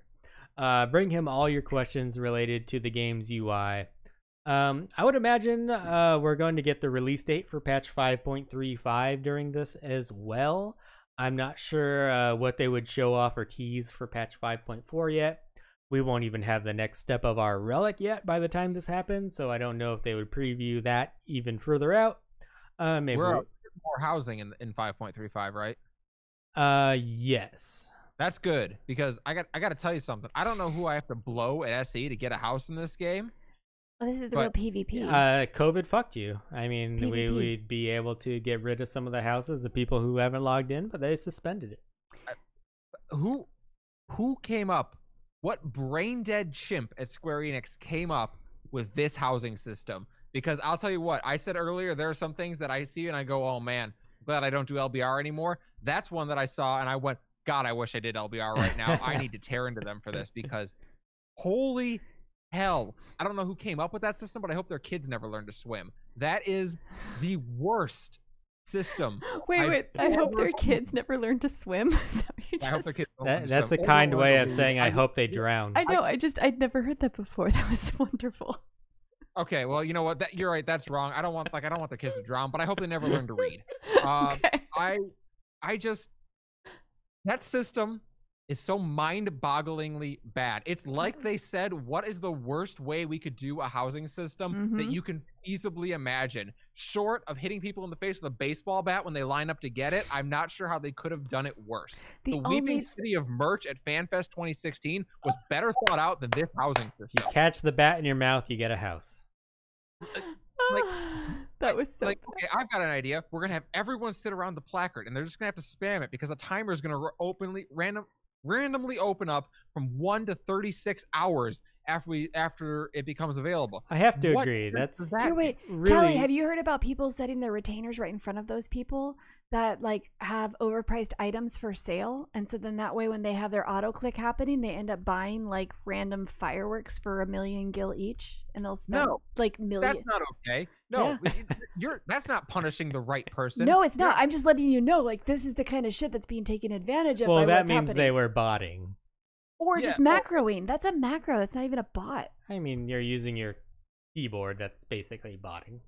I grant you they're cheating, but guess what? When you put out a system that freaking stupid, you invite cheating. And listen, I don't cheat. I don't macro or anything or bot anything, but I don't hold any ill will against anyone who does, because that system is pants on head stupid. I like it. Oh, now you're hating on pants on head, huh? Lottery system. A house comes available for the next 8 hours. Anyone who wants to can buy a ticket for the cost of the house. That's all you'd have to do. I was actually about to suggest that a lottery system would be much better. That's it. If you win, you get the house. You lose, you get your money back. Boom. Now I don't have to waste 8 hours clicking on a placard. Well, and then the other shitty thing was the fact that the FCs got to buy the transfer the houses first or buy the houses first. And so we have entire wards that are bought up by one person FCs. I'd rather drown in a urinal than do this housing system for another minute. Like, this is the worst. Yep. They actually, this next expansion, like this next patch, when they're coming in, like, they've taken away that FC element to it, but that doesn't mean it negates what has happened in the past. No, there's a ward on my server where 16 of the houses are owned by the same group. Yep. Us here too. It's like an entire ward almost is owned by one group. And don't get me wrong, part of me is like, hell yeah. Right. And it's like, I want my own ward full of, I totally get it. At the same time, oh my God. Yep. It should not be this insanely awful to buy a house. And they're going to add 2 more wards for each of the zones. and that's great. And I'm gonna spam and try and get one real quick, and I'm probably not gonna get one, and I'm just gonna hang myself. Like that's where it's at. You like, have to get up right. So Pete's the master. He got like a large house on Gilgamesh when the new ones came out. So you have to like set an alarm and get up when they're available. Like if anyone's gonna give you the tips, that dude. I've been farming the gill. Both me and Sarah, we're both waking up to get one. Good. I'm going to give her half the gill. I'll take the other half. We're just going to try and get one of the little small houses, the little beachfront properties in Limsa Lominsa, right in the mist. Oh, that's what I have. Beautiful. I don't even care about moving. I'm happy with my little tiny baby house. When they add Ishgard, you can try to upgrade, just relocate for the mansion. Okay, can you explain this to me? Who wants to live in Ishgard? Right? No one seems to understand. Gray and snowy. Who the fuck wants to live in Montana? But there's fucking people living in Montana. No, like there's 4 people that live in Montana. I would be okay with Ishgard if they made it so there was like snow on the ground and it was like this winter wonderland. But no, it's like that nasty stage of snow where there's no snow on the ground and it's just falling and it's cold and gray and ugly as fuck. No one wants to live in that. No, there's no snow on the ground all the time. Yeah, it's nasty. No one wants that. Make goddamn snowmans up all the time. Have like trees with snow on them. That should be Ishgard. The fucking shit they have with Ishgard should not be Ishgard. They need to make it like the Blue Lagoon where you have like a nice hot spring with snow all around you. Yes, but they don't. They just make like, oh, there's snow in the air. You don't know what they're gonna do. So you can see what they're gonna do with the fucking Ishgard restoration. That's exactly what they're gonna do, and it's bullshit. It's fucking the goblet mixed with snow. Don't get me started on Ishgard restoration. It's gonna be a 4-hour show. I really, really, really hate the direction the Ishgard housing is taking. Like, it pisses me off. I had a whole rant on Skybuilder rankings. I'm like the only active officer in our guild right now, and we've like saved all this guild and moved to Ishgard housing, and I don't want to do it because it's just ugly. Yeah, because it sucks. Take all the guild. Let's buy drugs instead. It's just stone with snow flurries. Yeah, listen, I don't want to say that Essie is creatively bankrupt, but man, sometimes, I don't know. I don't like it. I don't like any of it. I think it's bullshit to just make you spend extra gil. I'll take my house in the mist, please. It's got a beach. I got my cute little, my little mist house. I got a view of the ocean. I love my little house. I don't want to move. Where I would live IRL if I could. I'm lavender beds, baby. Yeah. Anyway, I appreciate that I'm not the mic. Stop hitting your mic. I knew it was gonna happen eventually. I appreciate I'm the only one who's hating on this Ishgard housing because no one else. I haven't heard anybody else talk negative about it. Everyone thinks I'm just like this negative. Well, Nancy. Everyone just wants housing. They're like, oh no, right. But move. Like, why? We have a large house for our FC. In the mist, like, or in the goblet, like, because we're in the goblet. That's why. I bet our house is fucking gorgeous the way it's decorated. So, like, I don't want to redo that shit. Well, I mean, listen, if you're gonna have housing in a new zone, like, why not off the Crystarium on the first? Yes. Like, I get the story ramifications therein, but like, what a way more interesting place to have a house than Ishgard. Because they never reused. That's why they skipped doing housing in Ishgard originally, because it sucks. But then they found it as a way to like kind of tie in a way to make it seem like the crafters and gatherers have more story, but in fact it's literally just like a level boost to make it so they level faster so people actually do it, and then also kind of add this like housing thing in, but then it's just like lazy with the way that they did the like design for it, and it just shit. Square Enix is like, okay, Eskalia, no housing at all. Yeah, listen, I would have no doubt that they would like give me a 24-hour temp ban the night that housing awards come out. Like they'd be like, we heard what you said, and ban me for 24 hours so I miss out on the house. No house for you.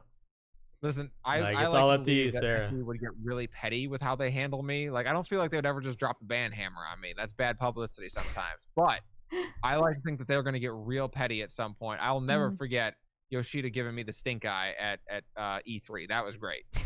As soon as you get in, you get it put into jail. Oh my god.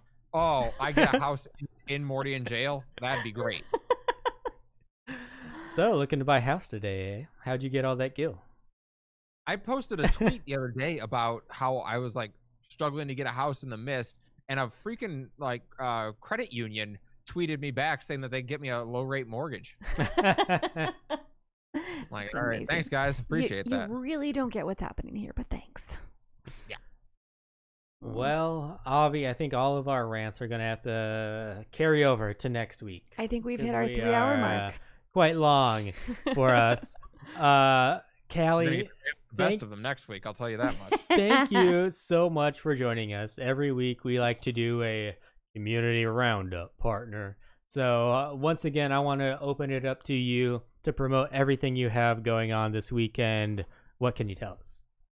So first and foremost, the biggest news of the weekend is we have our Pride in September stream happening on Sunday. Myself, along with 11 other streamers, LGBTQIA streamers, are going to be raising money for the Trevor Project, and also encouraging awareness and encouraging people to register to vote through gamers.vote, which is an amazing service that can register you to vote in basically any state in like 5 minutes flat, completely free. All you have to do is like click it, put your state in, it walks you through how to register. It's totally awesome. We're also raising money for the Trevor Project, which, as I say, is an unbelievable charity that provides 24/7 confidential suicide prevention and crisis intervention for LGBTQ youths, and they just do the most unbelievable work. We'll be raising money for them. That event is running from 11:30 a.m. until midnight on this Sunday, September 27th.